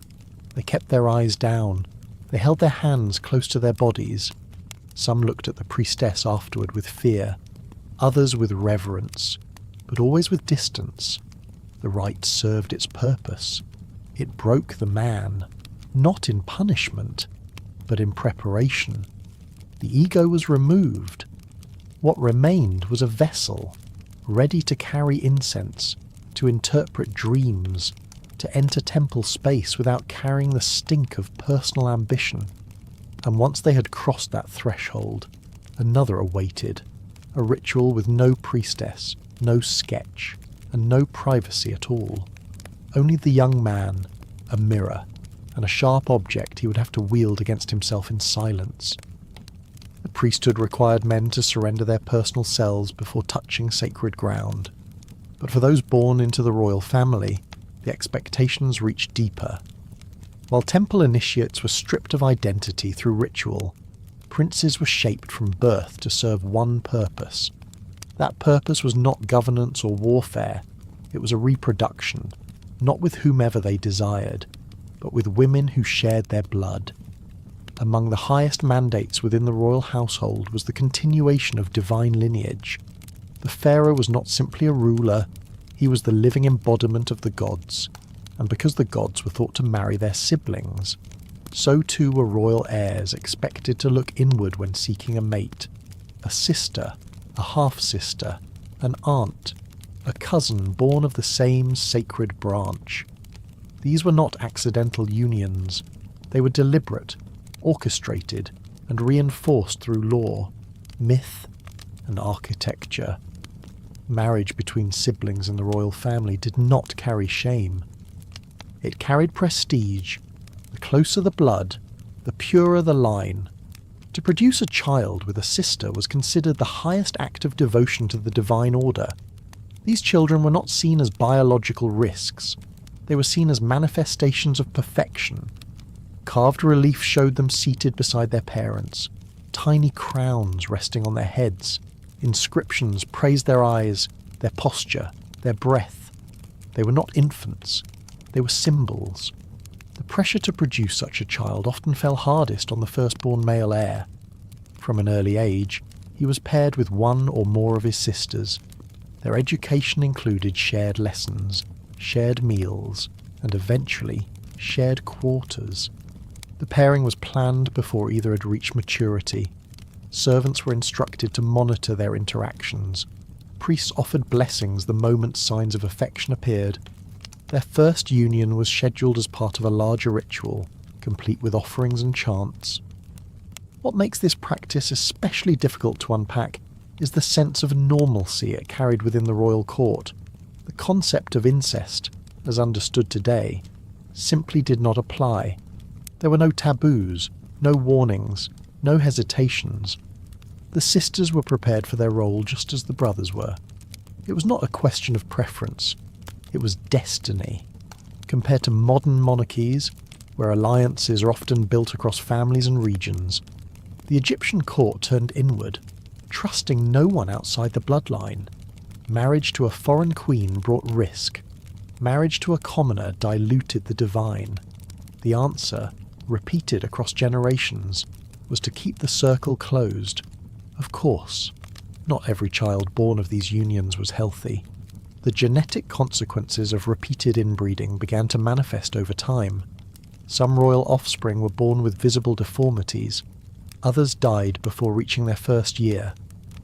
There were cases of clubbed feet, fused toes, elongated skulls, and cognitive impairments. But even these children were honoured in death. Their small tombs were inscribed with the same reverence given to adult kings. In one notable case, a child who lived only a few weeks was mummified, wrapped in linen, and buried with a golden amulet placed over his heart. The deaths were not seen as failures. They were seen as mysteries. The gods, it was said, gave and took as they pleased. If a child died, it was because his soul was needed elsewhere. If he survived with deformities, it was because his body had been shaped for a special purpose. The priests never blamed the pairing. They blamed omens, alignment of stars, or forgotten offences in a past life. Within this framework, women carried a different kind of burden. A sister who failed to conceive was seen as lacking divine favour. A sister who gave birth to a stillborn was seen as being tested by the gods. Some were sent away from the palace. Others remained, silent and watched, while a younger sibling was elevated in their place. The hierarchy among sisters was fluid, shifting with each month and each pregnancy. The pharaoh himself was rarely given a choice. His father's advisors arranged the match. His mother often endorsed it. The Queen Mother held enormous influence in these decisions. Having once been the chosen sister herself, she understood what was expected. She ensured the pattern continued. To deviate would invite doubt, and doubt in the palace was poison. There are records of pharaohs who took multiple sisters as wives, not out of affection, but to increase the chance of producing a healthy heir. These marriages were not romantic, they were mathematical. If one sister failed, another might succeed.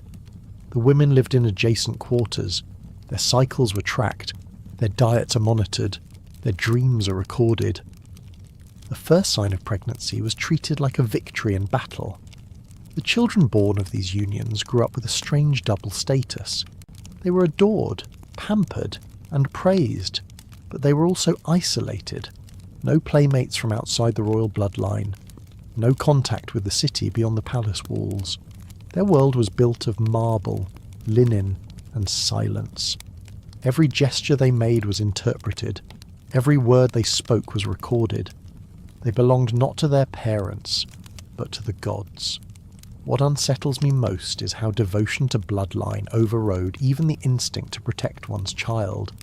The system continued even as it failed, even as the signs of decline became clearer.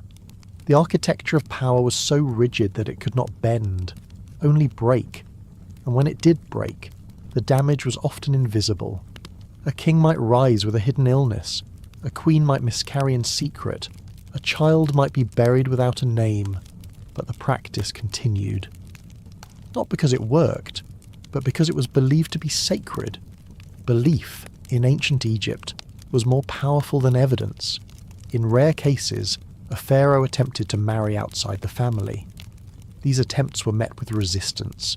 The priesthood warned of divine wrath. The advisors whispered of political instability. The marriage might proceed, but the child born of it would never be seen as equal. The blood was too thin, the gods are too far, and so the circle closed again.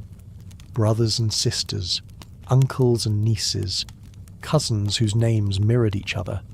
They gathered in torchlit halls, reciting prayers written long before their births, touching each other not with passion, but with expectation. But even within this closed world, there were moments when love crept in where it was not supposed to, when a prince looked not at his sister, but at a servant girl, and when he did, the consequences were swift, harsh, and hidden behind doors no one dared open.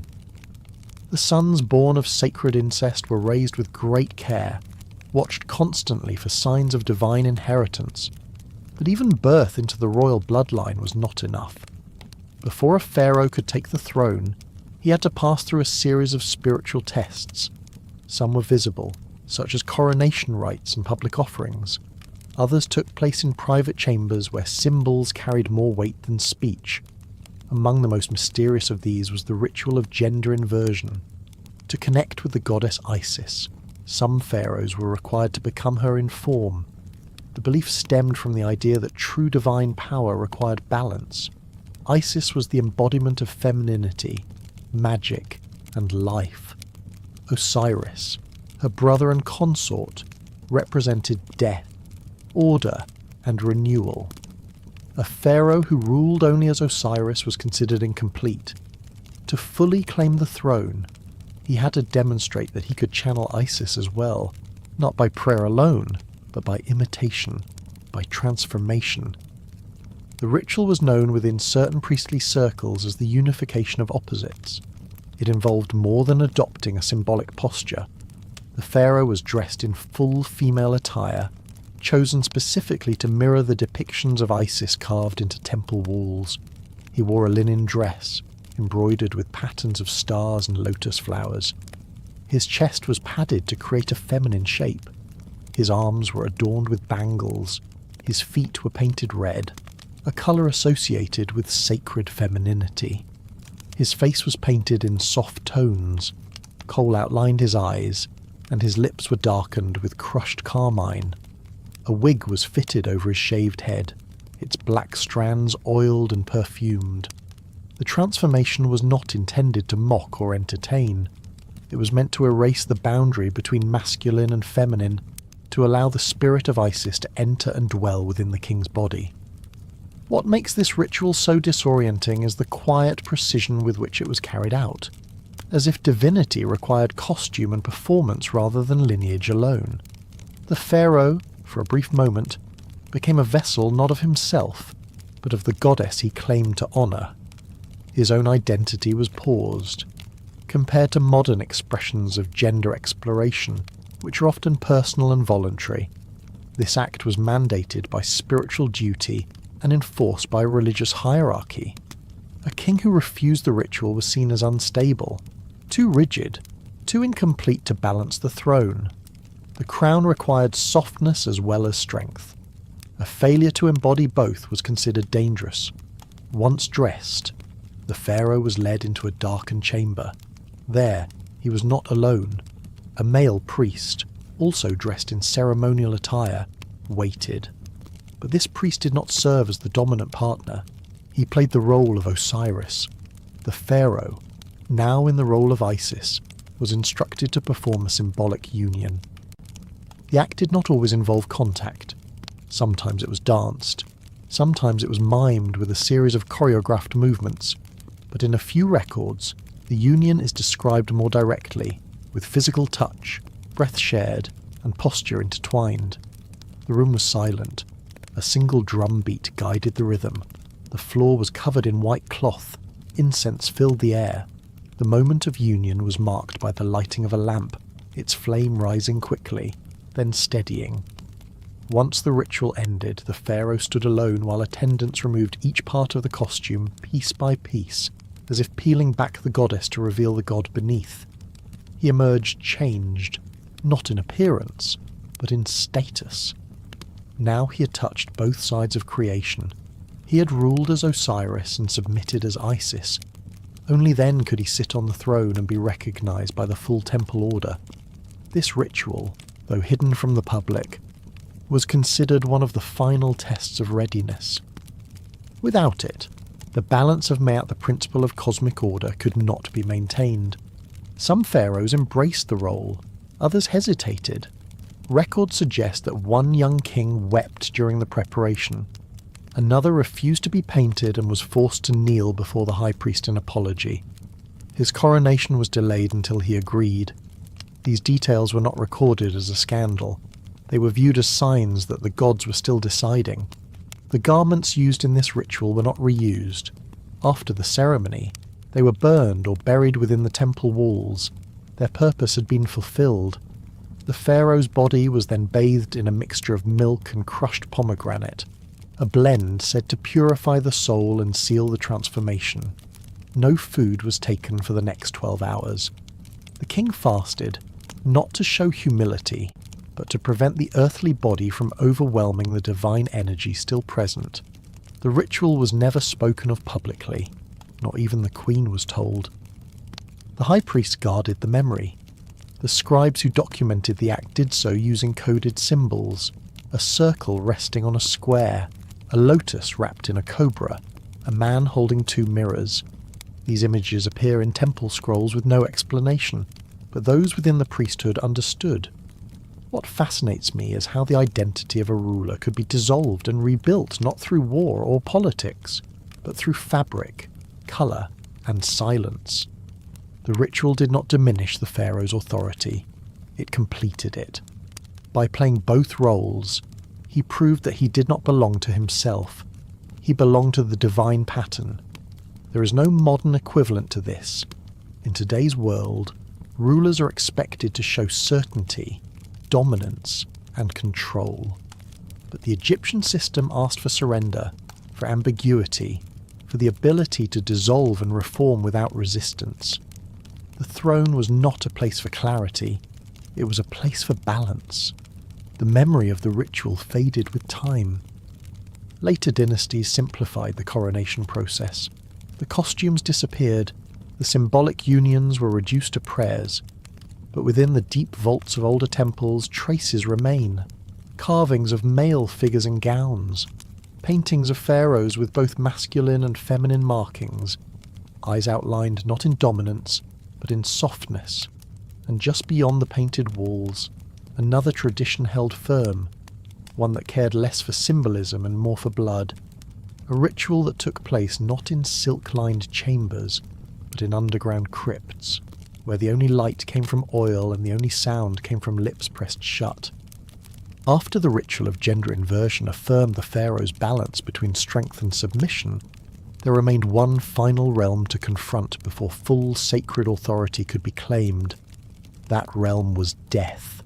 Not the symbolic death of transformational ritual fasting, but the literal death of ancestors and the looming certainty of one's mortality. For the ancient Egyptians, ruling over the living was never complete without first seeking connection with the dead.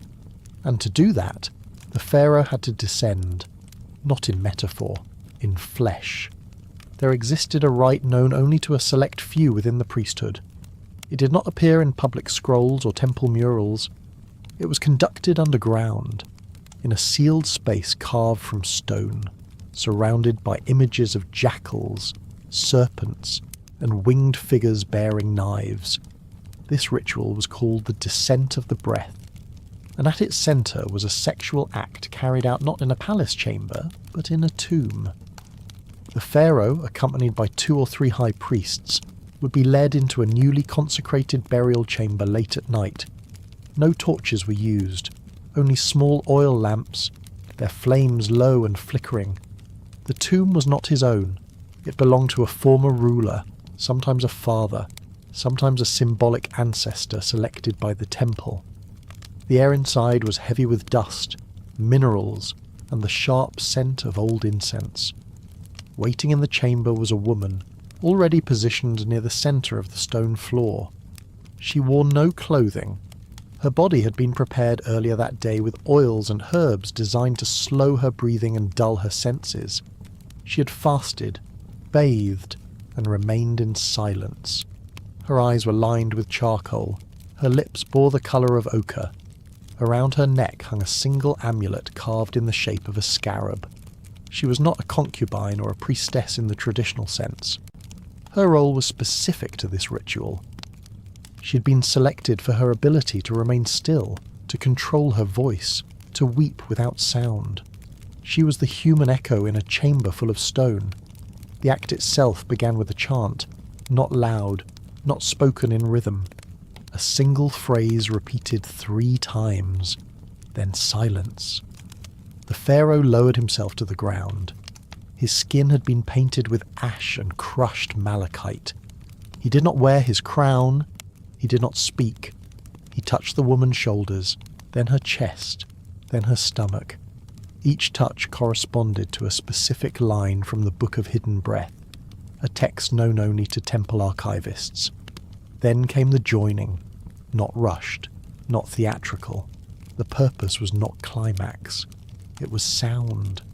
The priest believed that the human body, when placed in a tomb and brought to physical motion, produced vibrations that could awaken sleeping spirits. The moans, the breaths, the shifting of flesh against stone. All of it was thought to call out across the threshold of death. The ancestors, upon hearing it, would gather, they would listen, and if pleased, they would speak. What sets this ritual apart from other funerary customs is its raw insistence that the living must physically disturb the silence of death in order to be heard. The pharaoh did not command with incense or offerings. He commanded with his body, his breath, his presence in a space meant for stillness. Compared to modern ideas of spiritual communion, where connection with the dead is sought through prayer or meditation, this act was urgent, embodied, and deeply literal. The tomb was not a place to remember the dead. It was a place to invite them. The ritual lasted until the lamps began to flicker. At no point was the act rushed. If the pharaoh tired, the priests waited. If the woman cried, the sound was welcomed. After the final movement, the pharaoh placed both hands on the stone floor, pressing his palms flat as if to receive something. Then he rose. The woman remained. She was not touched again. She was later taken to a separate chamber where she was washed and allowed to sleep. Some women returned to temple service. Others were sent to distant estates as a form of silent reward. Their names were not recorded. Their presence in the ritual was known only to the few who watched. There are tombs with inscriptions that hint at this ceremony. One reads, "He who called beneath the stone was heard." Another describes the rising of dust with breath. A third, found near the Valley of the Kings, shows a figure lying with another beneath a hovering eye, surrounded by glyphs for silence and eternity. The ritual was not repeated often. It was reserved for transitions of power, moments of uncertainty, or omens that suggested a loss of favour from the ancestors. It was always initiated by the priests, never by the king. To ask for the rite was considered arrogance. To be chosen for it was considered a burden and a privilege alike. What fascinates me is how this ceremony reframes sexuality not as pleasure or reproduction, but as sound offered into darkness. The act became a form of language, a calling out into stone, into memory, into the silence that rules beneath every throne. There were risks. A priest could faint from the heat. The pharaoh might suffer from dizziness due to the lack of air. In one recorded case, a woman collapsed and could not be revived. Her body was buried in the same tomb where the rite had taken place, wrapped in linens marked with the symbol for passage. After the ritual, the pharaoh fasted for 2 days. He did not speak to his advisors. He slept alone. It was believed that in the hours following the descent, the soul was still open, vulnerable to messages from beyond. During this time, he might dream of former rulers, he might see visions of the afterlife, or he might see nothing. The silence itself was interpreted. The tomb used for the ritual was sealed afterward. No one returned. The dust was left undisturbed. The tools were not cleaned.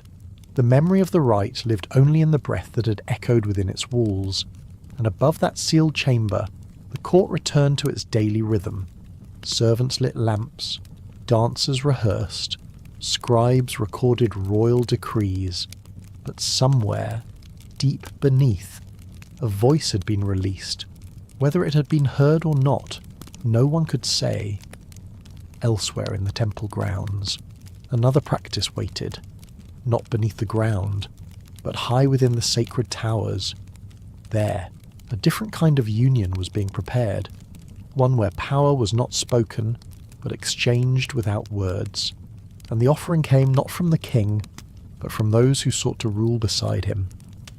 In the sacred tombs where the Pharaoh called to his ancestors with breath and flesh, the power of the dead was invoked, but above ground, in the living world of temples and courts, another kind of power had to be secured. It did not rise from the spirits of old kings, but from the hands and bodies of the priesthood. Among the many whispered paths to the throne, there was one route rarely acknowledged, never recorded publicly, and always understood in silence. It involved no coronation ceremony, no scroll, no decree. It involved submission, and it was the price some young pharaohs were expected to pay. Within the upper ranks of the temple, hierarchy lived priests who did not simply interpret omens or manage offerings. They were gatekeepers. Their approval was necessary for the rituals that crowned a king, blessed a war, or named a child divine. They spoke in riddles, carried staffs carved with forgotten symbols, and lived lives marked by isolation and control. Their authority could not be challenged. Their influence could not be ignored. When a pharaoh ascended the throne as a mature man, trained and seasoned, the temple confirmed his right through public rites. But when the heir was young, uncertain, or politically weak, the process changed.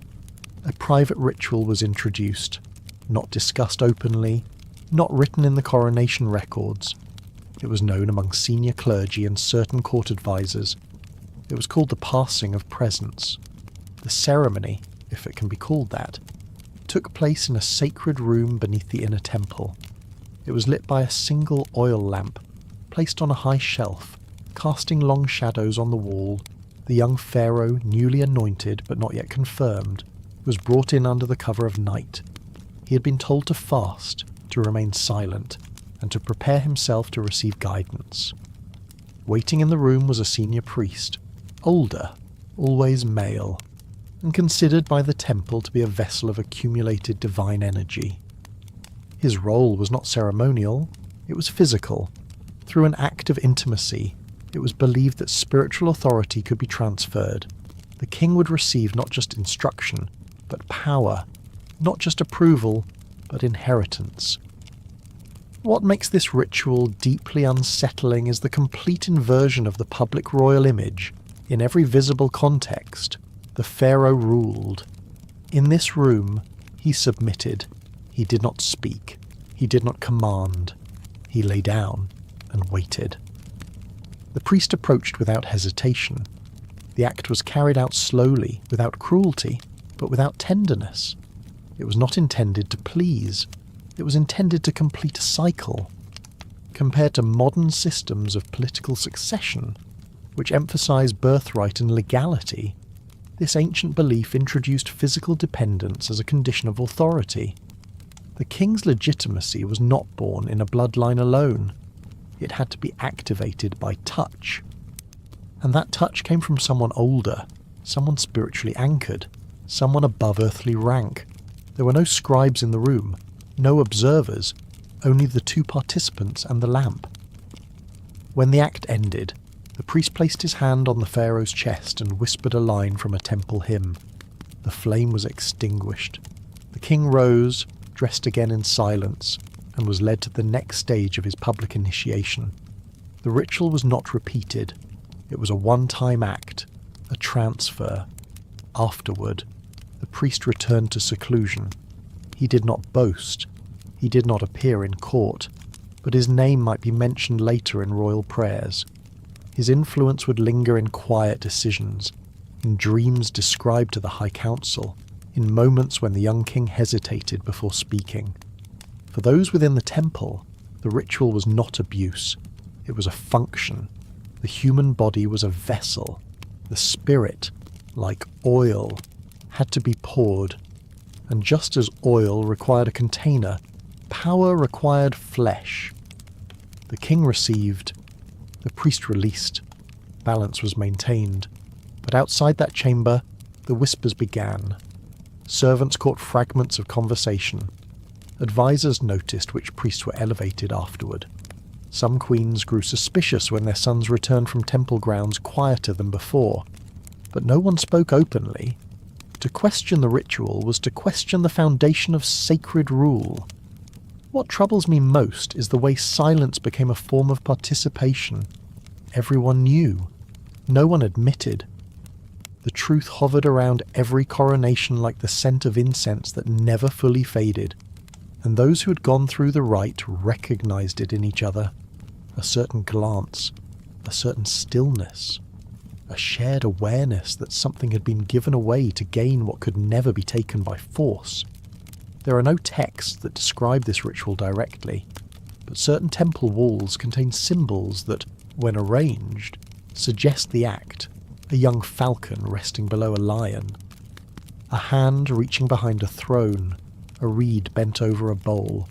These symbols were never explained in full. Only those who had lived the ritual understood their meaning. Over time, the practice faded. As dynasties shifted and new theological ideas emerged, the role of the high priest changed. But in the oldest temples, in the scrolls locked away behind false walls, references remain. They speak of a joining, a touch that opens the path, a moment of quiet binding. For the kings who underwent it, the memory may have been buried beneath layers of ritual, war, and public adoration, but it never vanished. In their private moments, in dreams, or in the way their hands lingered over certain temple inscriptions, the ritual remained, a shape in the dark, a cost never spoken, only felt, and in a different wing of the palace, other rites unfolded that were far more visible. In brightly lit halls with polished floors, women waited not to confirm kingship, but to demonstrate fertility. Their bodies were not vessels of transmission, but of performance, and in one carefully guarded structure near the edge of the inner court, a new kind of ritual had begun. One where pleasure and prophecy met beneath painted ceilings. Not every sacred act happened in public view. While some rituals demanded witnesses, declarations, and the presence of the court, others thrived in silence. After the private rites passed between priests and pharaohs, another kind of space began to emerge across certain temples. These were not rooms for prayer or places for sacrifice. They were built for one single purpose: to host moments of flesh and spirit, hidden from all eyes except the gods themselves. Some of these structures were never listed in public temple records. Others were described vaguely as halls of harmony or chambers of divine joy. Their true function was passed down only among the chosen few, and it began with architecture. Unlike the grand sanctuaries with towering columns and sunlit altars, these hidden chambers were smaller, more intimate, and completely sealed from outside view. The entrance was disguised behind layers of stone passageways. Some were accessible only through vertical shafts, others behind concealed doors that blended into the temple walls. These were not built for processions, they were built for secrecy. Inside, the design shifted drastically. Gone were the harsh floors and echoing ceilings of ceremonial halls. Instead, the rooms were warm and softly lit. The floors were made of polished black stone, smooth enough that bare skin could slide across it with little resistance. Along one side, a shallow pool had been carved into the ground, constantly filled with warm water infused with local herbs. The walls were painted with stars and lotuses, not gods or wars. Scented oil burners were built directly into the walls, maintaining a subtle fragrance of myrrh and acacia throughout the night. The purpose of these chambers was not rest. It was a ritual. In many cases, the participants were selected days in advance. A pharaoh might enter the chamber alone or with a chosen woman from the temple ranks. She might be a priestess, a servant, or a dancer trained in a specific sequence of movements. Before entering, she would be bathed, perfumed, and dressed in nothing but translucent linen. She would speak no words unless asked. Her role was not to seduce, but to embody. The act itself was called by many names. Among them, the most common was the divine blending. It was believed that in this protected space, the physical union of the pharaoh and his partner allowed the gods to influence the future. The movements were slow, deliberate, and choreographed according to older instructions passed down by temple elders. Each action corresponded to a celestial body. Each touch mirrored a line from a sacred hymn. The moment of climax was seen as a fusion, not only of two bodies, but of heaven and earth. The strange part was not the act itself, but the extent to which architecture, scent, temperature, and silence were arranged to serve it. The room became a vessel, the body became a tool, and desire, usually viewed as base or instinctive, was elevated into something holy.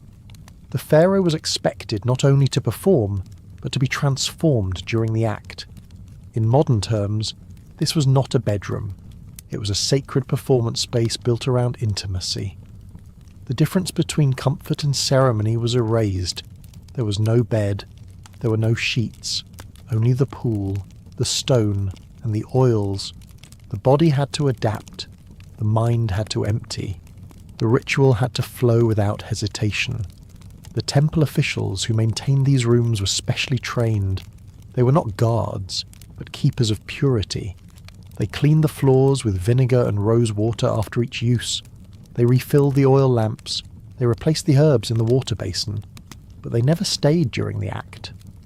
The chamber was sacred not because of who entered, but because of who was excluded.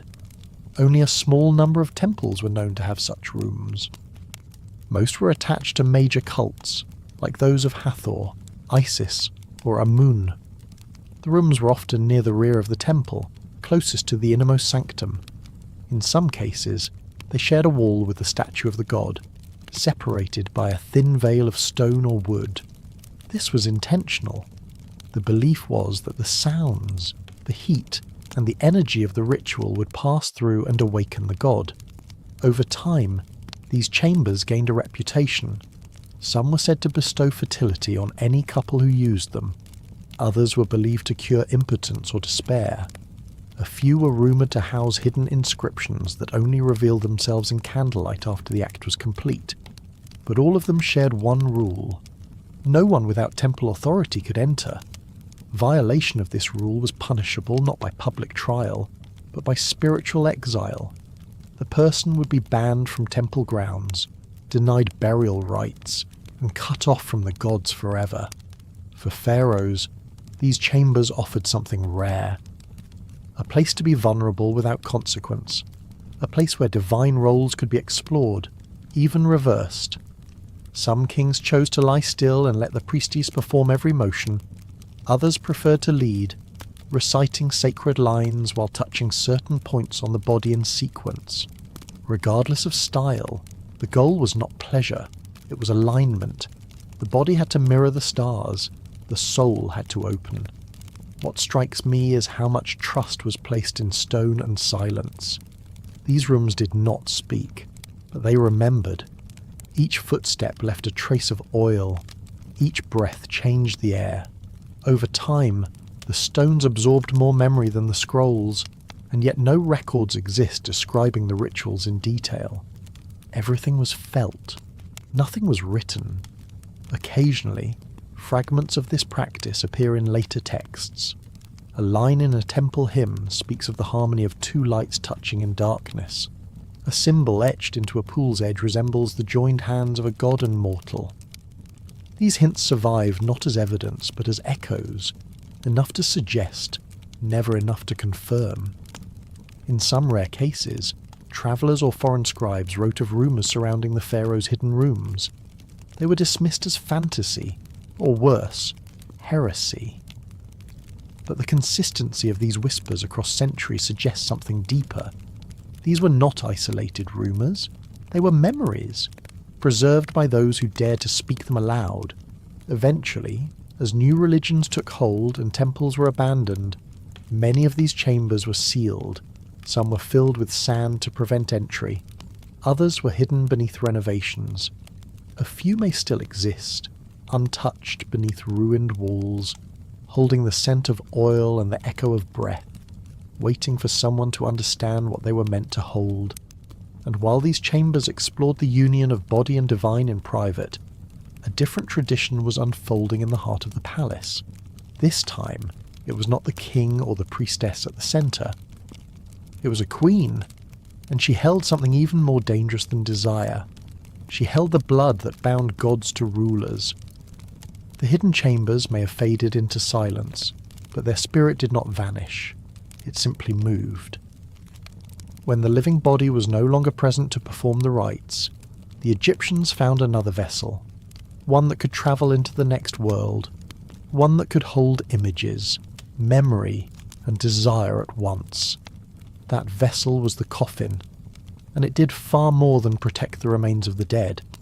It became a canvas for their pleasures, their fantasies, and the rituals they believed would carry them into eternity. While many sarcophagi were adorned with traditional symbols of protection, like the winged goddess Nut or rows of hieroglyphic prayers, a smaller number told a different story. They did not just show gods and offerings, they showed bodies, tangled, exposed, merging. These scenes were not always easy to recognize at first glance. Some were tucked beneath the lid, others were etched into the base, only visible once the coffin was opened. But the detail was unmistakable. One example uncovered in the late period depicted a naked woman reclining on a bed of lotuses. A man, shown with the royal beard, leaned over her from behind. Their bodies were connected in a way that left little room for interpretation. Above them, symbols of rebirth floated alongside stars. At first, some scholars thought this might be symbolic of the union between Osiris and Isis, but the woman bore no divine markings. Instead, she wore the jewellery of a noble, and her face resembled portraits found on nearby papyri. She was not a goddess, she was a person, and this was her coffin. It is one thing to believe in a paradise. It is another thing to plan your entry into it through illustrated sex scenes. For the Egyptians, pleasure was not something to be left behind at death. It was something to be preserved, even intensified. The afterlife was not a void, it was a continuation. So they filled their tombs with food, tools, and sometimes erotic guidance. If modern people commission photo shoots for weddings, these women commissioned erotic murals for eternity. The purpose was not shameful, it was sacred. The act of coupling was believed to awaken the soul, to keep it warm, active, and able to cross the thresholds between realms. In a cold tomb surrounded by silence, these images served as both memory and invitation. The artists chosen to create these scenes were not ordinary painters. They were part of a select group trained in the anatomy of both humans and gods. Before they began work, they underwent purification rituals, they fasted, they bathed in river water before sunrise, and most notably, they painted nude. This was not for comfort or rebellion, it was a rule. The idea was that the artist had to feel the vulnerability and exposure of the subject. Only then could they transmit the proper energy through the brush. They worked in near darkness, using oil lamps with blue or red glass covers to set the right hue. The outlines were first sketched with charcoal made from burnt myrrh, then natural pigments from ochre, indigo, and hematite were applied with delicate reeds. The emphasis was always on curves, hands, and the joining of hips. Faces were softened, lips slightly parted, eyes half closed. It was not a depiction of lust. It was a map for the spirit to follow. These paintings were typically found on the inside of the sarcophagus lid, or along the side panels near the pelvis. The logic was practical. When the soul rose from the body, it would open its eyes and see the guidance first. The position of the imagery mattered, just like the placement of amulets or the wrapping of bandages. Every detail followed a coded instruction. There were other reasons these scenes were kept inside the coffin. On the outer shell, tradition had to be followed. Visitors, priests, and family would see the coffin during funerals. It had to appear appropriate, respectful, divine. But once sealed, the coffin no longer belonged to the living. It belonged to the dead, and the dead had their own desires. Some families were aware of this practice and approved it. Others pretended not to notice. In certain cases, female nobles were known to request these illustrations in secret, using trusted temple scribes to arrange the work. Payment was made discreetly, often in the form of oil, linen, or even sexual favours. These commissions were never written into wills. They were whispered agreements, passed along with folded pieces of papyrus and short nods behind incense smoke. What makes these scenes even more striking is the emotional tone. There is no violence, no shame, no grotesque exaggeration. The figures appear calm, sensual, connected. The settings are lush, with beds of flowers, bowls of fruit, and flowing drapery. Sometimes animals, like doves or cats, are painted nearby as symbols of fertility and warmth. The goal was not to shock, it was to soothe. What I find remarkable is the belief that sensuality could anchor a soul, like a compass in the underworld. When the spirit drifted through shadowy corridors in search of its place, it would remember the feeling of warmth, the softness of skin, the closeness of another body.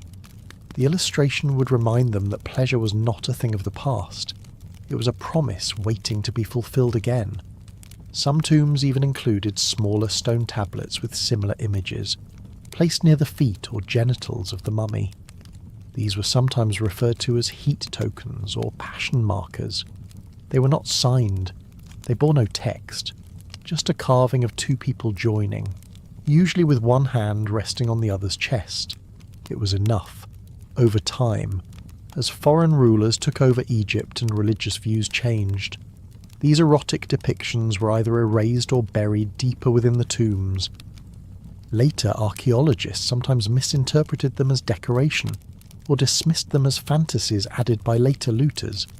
But with more research, the pattern became clear. These were intentional, ritualistic, and deeply personal. Today, only a handful of these erotic coffins remain intact. Some are kept in museum storage, away from public display. Others have been damaged or faded, but in the dim corners of archives, sketches and photos show what was once there, and through them, we catch a glimpse of a world where love and lust were not opposites, but allies in the journey of the soul, from murals inside a coffin to another ancient practice that was far more visible to the public.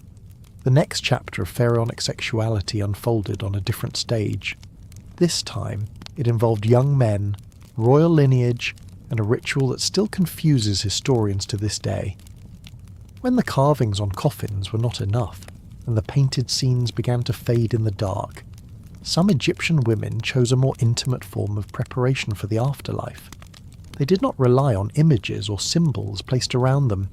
They carried the ritual within themselves, quite literally. Among the most unexpected archaeological discoveries in recent years was a group of female mummies found with small objects hidden inside their bodies, not in their hands or mouths as was customary, but placed deep within the vaginal cavity. These were not random fragments. They were carefully shaped, deliberately inserted, and clearly symbolic. They were, by all accounts, sexual amulets. These talismans were small. Most measured no more than a few centimetres, just enough to be slipped inside without injuring the embalmed tissue. They were made from a range of materials, including limestone, soapstone, hematite, and even glazed ceramic. Each bore a distinctive shape. Some resembled erect penises with detailed ridges and flared tips. Others were abstract, shaped like tongues of flame or seeds bursting open. None were labelled, none were recorded in official funerary texts, but their placement made the intention unmistakable. It is one thing to wear a necklace for love, but another to die with a phallic charm hidden inside you. For these women, the afterlife was not only about purity, balance, or judgment. It was also about readiness. sexual readiness. They believed that when their souls awakened, they needed to be in a state of openness. Receptivity was not shameful. It was sacred. Many Egyptologists were puzzled when the first such amulet was discovered. At first, some thought it was a mistake, perhaps a misplaced tool from the embalmers, but the object was positioned too precisely. It was not near the vaginal entrance or lodged loosely. It was embedded with purpose, nestled near the cervix, facing upward. Later discoveries confirmed the pattern. Multiple female mummies from different dynasties and regions shared this same internal feature. There were no matching practices found in male mummies. No talismans were placed in their anuses or urethras. This ritual seemed specific to female bodies, and more specifically, to women of elite or priestly status. Some had elaborate jewellery and richly adorned wrappings. Others had simpler coffins but carefully arranged offerings nearby. But all shared the same hidden charm within. In a modern context, this might be seen as invasive or even scandalous, but in ancient Egypt, it was considered a way to preserve the feminine principle in its most powerful form. Sexuality was not reduced to pleasure. It was a force, a conduit, a bridge between the earthly and the divine. Some scholars believe these vaginal amulets were connected to the myth of Isis and Osiris. After Osiris was murdered and dismembered, Isis reassembled his body and restored his manhood. She then conceived their son Horus through an act of magical intimacy. In this myth, the ability to receive divine seed was essential. It was a form of resurrection. So for women in death, carrying a symbolic phallus could be interpreted as a preparation for their spiritual rebirth. There are hints in temple inscriptions that support this theory. One text describes the goddess Hathor whispering into the ear of a dead queen, saying her womb must remain warm and open even in stillness. Another speaks of the burning gate, a term believed to refer to the vaginal canal, kept alight by magic to lure divine attention. Though vague, these phrases hint at a theological framework in which the female body remained active even after death. The choice of shape also matters.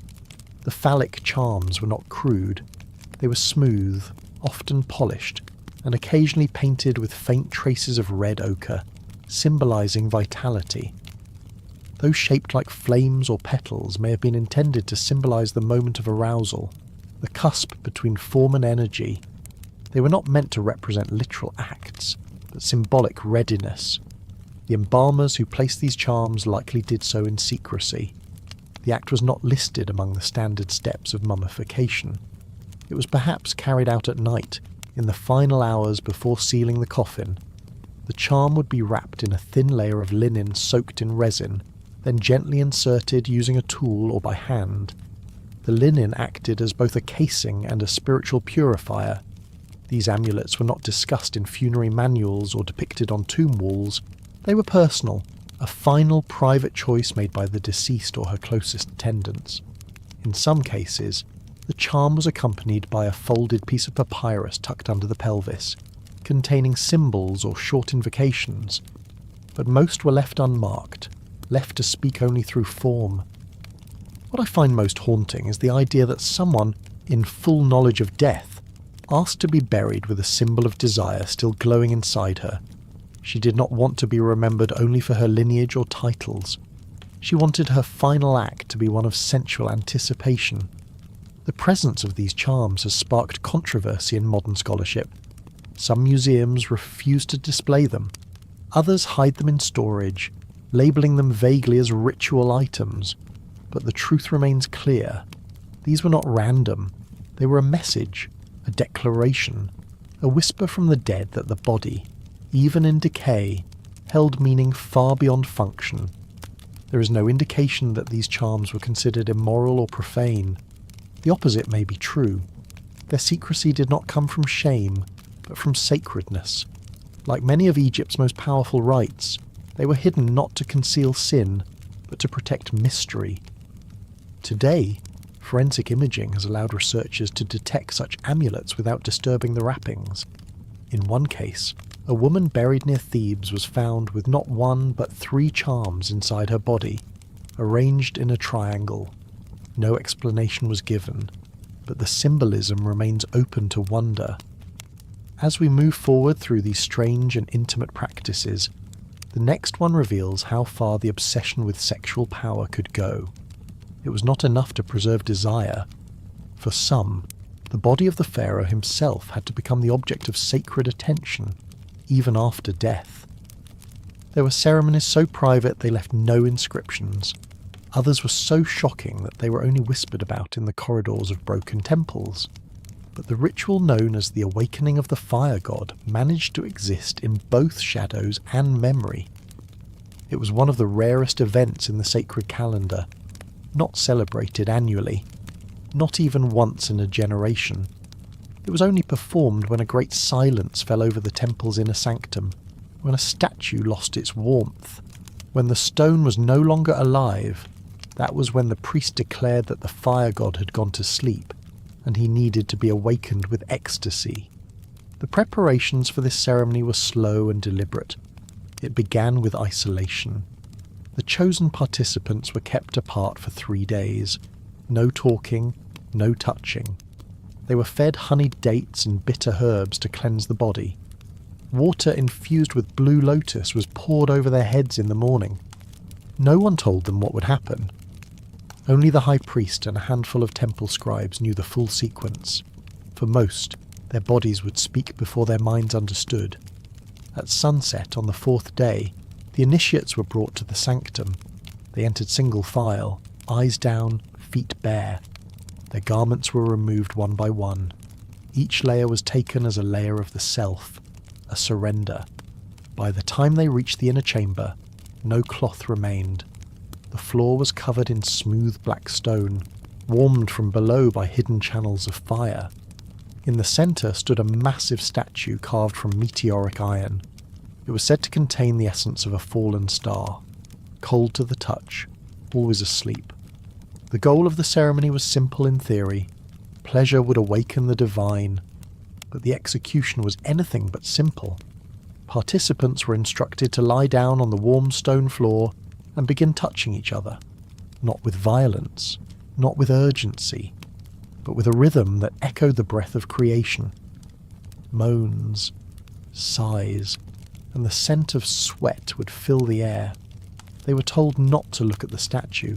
It would see them only through feeling.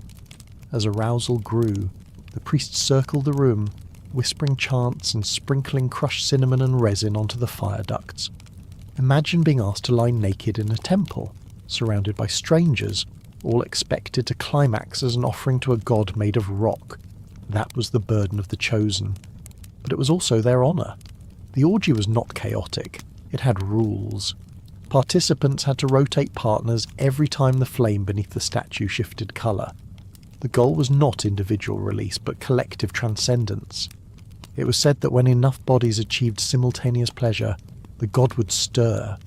A pulse would be felt through the floor, a faint hum in the air. If it happened, the statue's eyes would glow faintly red. That was the sign of success. There were scribes positioned in alcoves above the chamber, unseen but ever watchful. They did not participate. Their job was to observe and record the number of rotations, the pace of moaning, and the order in which bodies collapsed from exhaustion. Every detail mattered. This was not indulgence. It was sacred calculus. If modern psychologists could peek into this ritual, they would need years of therapy afterward just to explain what they saw. But in ancient Egypt, this was simply another tool to balance the unseen forces of the world. Some participants were too weak to complete the ceremony. When that happened, they were gently pulled to the side and allowed to lie near the sacred tombs lining the rear of the chamber. These were not punishment zones. They were places of rest. It was believed that those who fainted from divine ecstasy were spiritually closer to the ancestors. Their reward was to sleep beside the dead, where dreams would carry them directly to the fire god's realm. No records mention children being conceived from this ritual. That was not its purpose. Fertility was only a byproduct. The true goal was to create enough heat, enough trembling, enough sound to shake the stone god from his slumber. Whether this ever actually worked was never proven. But the ritual survived across several dynasties, even as other ceremonies faded. The number of participants varied.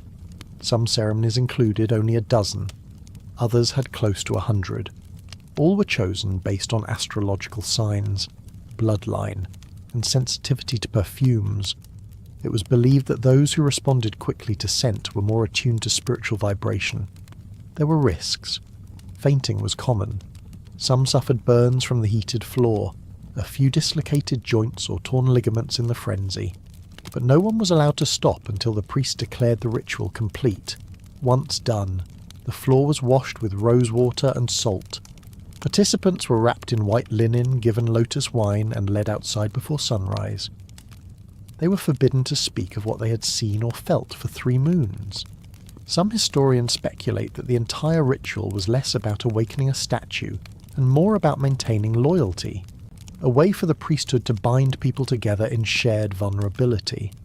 Others argue it was a way to purge negative energy from the community, casting it into the statue as a vessel. But for those who experienced it, there was no doubt. Something shifted, whether god or flesh. Something stirred in the fire and stone. Something is unnerving about the idea that human intimacy could be weaponized for divine attention. It makes one wonder how far people will go when silence feels like divine abandonment. Though the ceremony fell out of favour after the late period, fragments of its ritual appeared later in Coptic mysticism and even in the erotic spells of Greco-Roman Egypt. Its legacy remains as both myth and memory. The next ritual takes that relationship between body and symbolism even further, not with group ecstasy, but with silent art, because sometimes what was not said could be carved onto wood and buried with you for eternity. There were rituals in ancient Egypt that blurred the lines between ceremony and cruelty. One of the most unsettling was the sexual sacrifice of male slaves to the royal women of the palace. This was not simply a private indulgence, nor a mere act of domination. It was a ritual with a declared divine purpose, orchestrated to fulfill a singular goal, helping the queen conceive a royal heir when the pharaoh had failed. The method was extreme, the logic twisted, and the aftermath always brutal.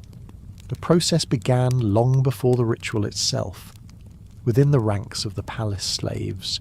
Young men were occasionally pulled aside and examined. They were measured, their bodies inspected for symmetry, and their genitals evaluated for both form and supposed fertility. They were not told why. They were just led to quieter quarters, fed slightly better food, and scrubbed clean more often than their peers. This attention felt like fortune. For many, it was the last comfort they would ever know. The priest believed that if the pharaoh's seed was weak, a foreign body could act as a conduit for fertility, while keeping the queen's status intact. As long as the ritual was sanctioned by the gods, the resulting child was considered royal. But the slave involved was never meant to live long enough to see it.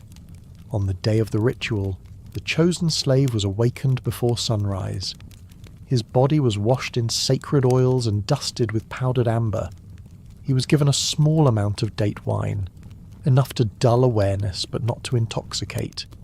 Then, without ceremony, he was led into a chamber beneath the main temple. There, the queen waited alone or sometimes accompanied by a priestess or elder advisor. The slave was expected to perform without question. He had no choice.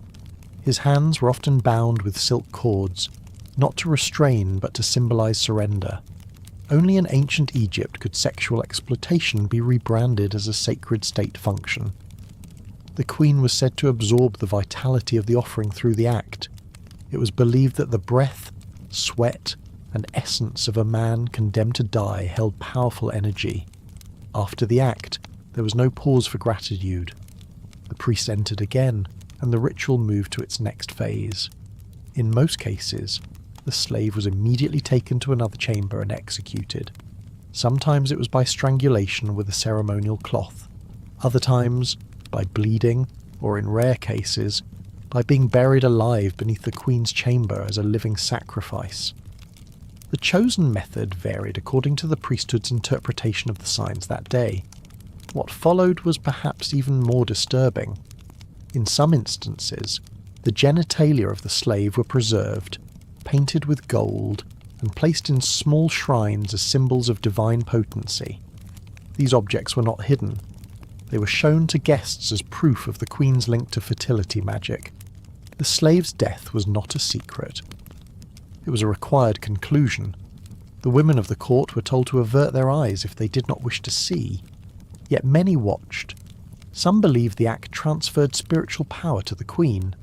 Others simply observed in silence, trained to suppress disgust. Modern ethics would crumble instantly under the weight of this kind of ceremony. Imagine a state-sanctioned sacrifice involving sexual contact, death, and religious justification, all written into public record. The tradition did not occur regularly.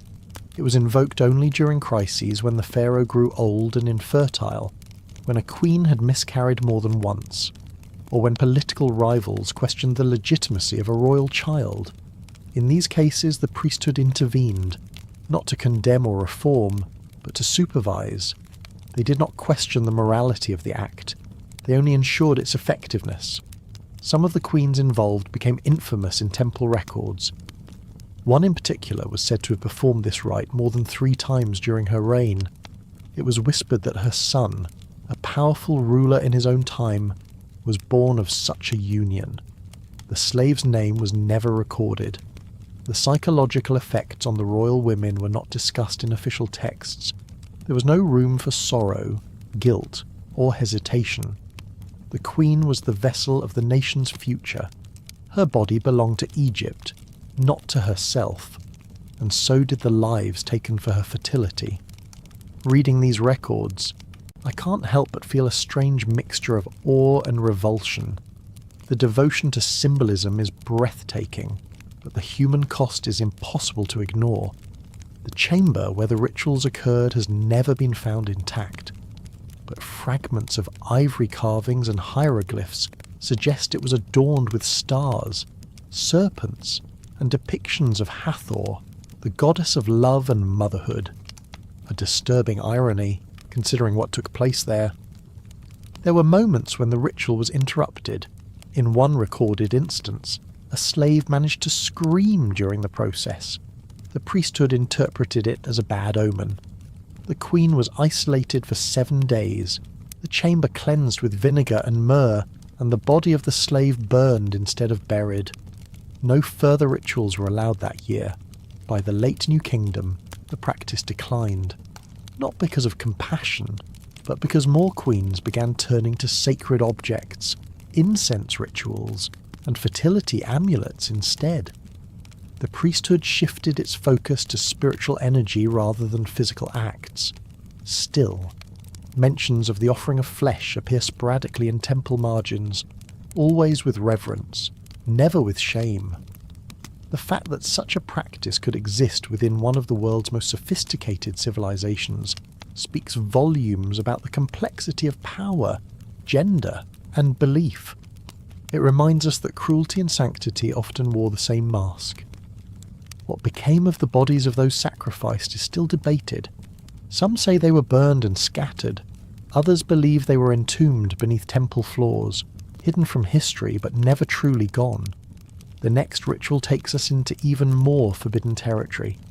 It was not about the queen, nor the pharaoh, but about the royal daughters, and what was expected of them before their first moonblood could change everything.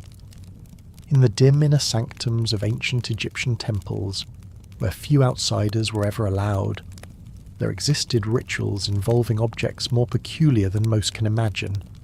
Among them were small jars made of alabaster, lapis lazuli, or dark green serpentine. These were not perfumes or oils, as one might expect in the realm of ancient royalty. These were vessels designed specifically to hold the most intimate and biologically potent element of the pharaoh himself, his semen. The idea behind storing a pharaoh's semen in a gemstone jar might sound mythical or metaphorical, but to the priests of fertility and continuity, It was a sacred material link between the divine and the earthly. The Pharaoh, believed to be the living embodiment of Horus, was not merely king but a god whose essence had to be preserved, literally. And so his sperm was carefully collected, ritually cleansed of impurity by priestesses, then sealed into jars, each of which had its ceremonial markings, incantations, and assigned role in fertility rites. The collection process was highly structured. It did not happen randomly or during illness or stress. It occurred only at specific astrologically significant times, such as eclipses, the first rains of the year, or in preparation for temple fertility festivals. The pharaoh would be taken to a chamber prepared in advance, its walls painted with depictions of sacred union and bathed in incense smoke. After the ritual collection, the semen would be mixed with tiny amounts of gold dust or frankincense ash before being sealed.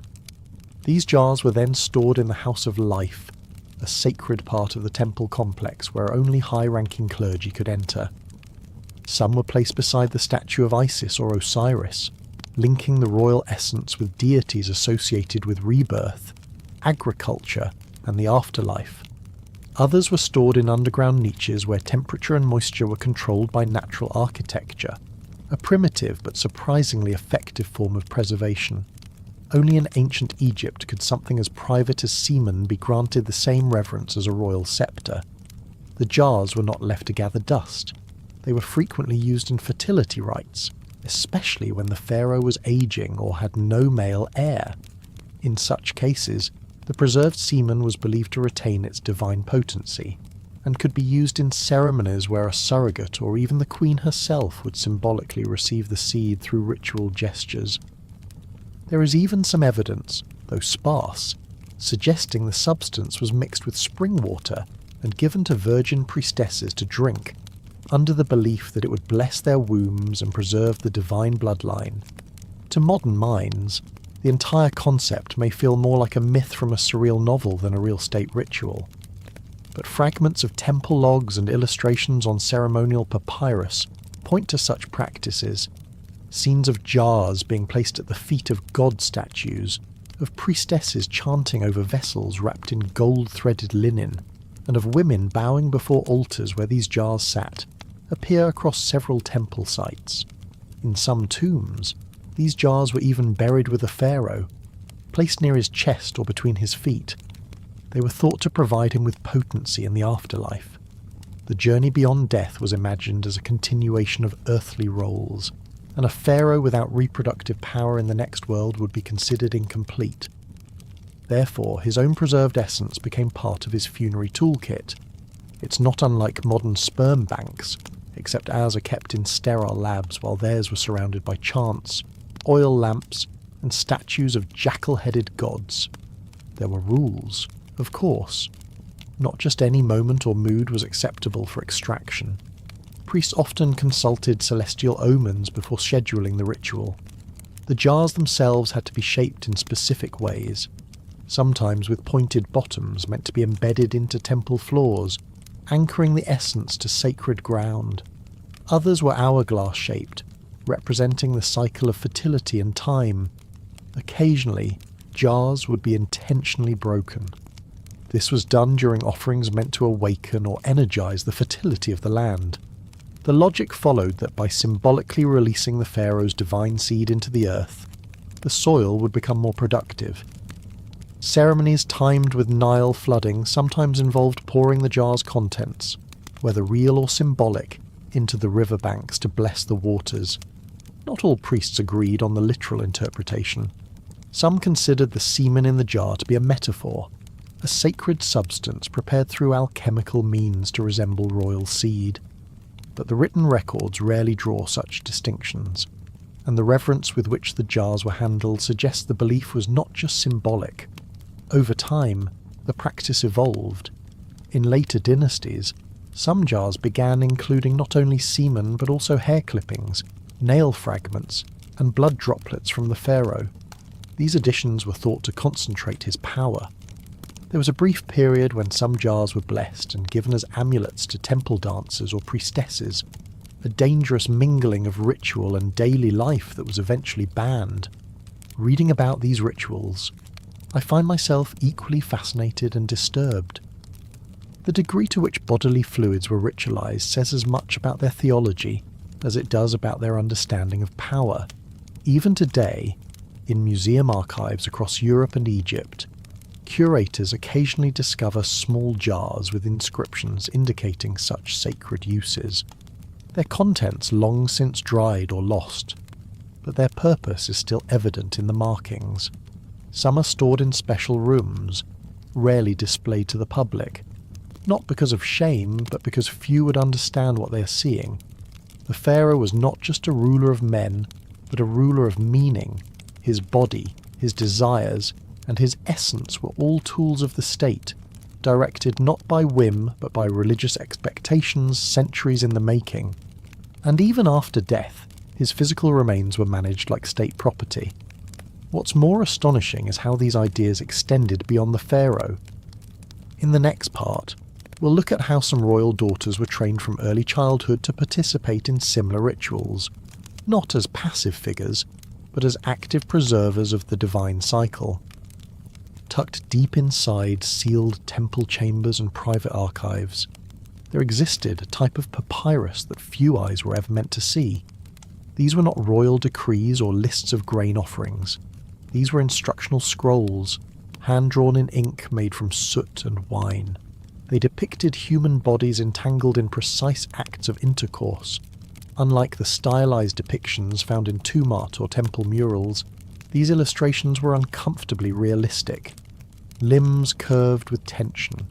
Expressions of pleasure were deliberately captured.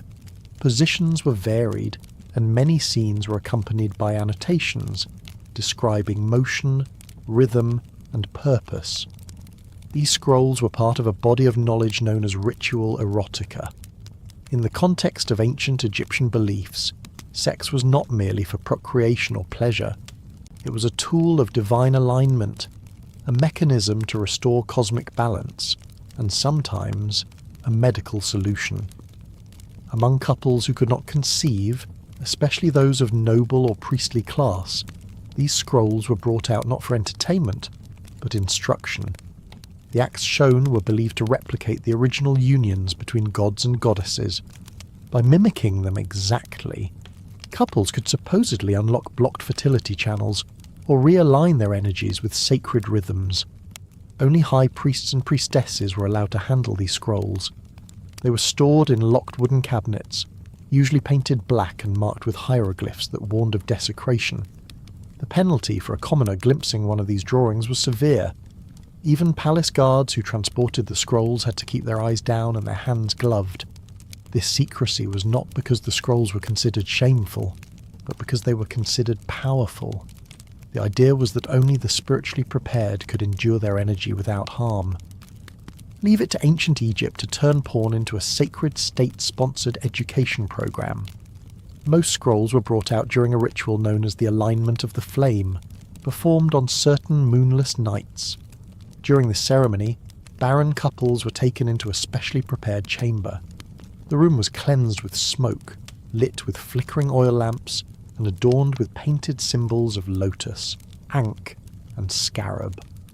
The scrolls were then unrolled by a temple attendant and placed on a stone table. The couple would view them while receiving whispered instructions from a priestess trained in both healing and erotic technique. In some variations of the ritual, couples were expected to perform one or more of the depicted acts in the presence of the priestess. This was not voyeurism. It was a correction. Just as a healer would guide a patient through physical therapy, the priestess would observe and make gentle adjustments, a shift of the hip, a slowing of the breath. A touch relocated by inches.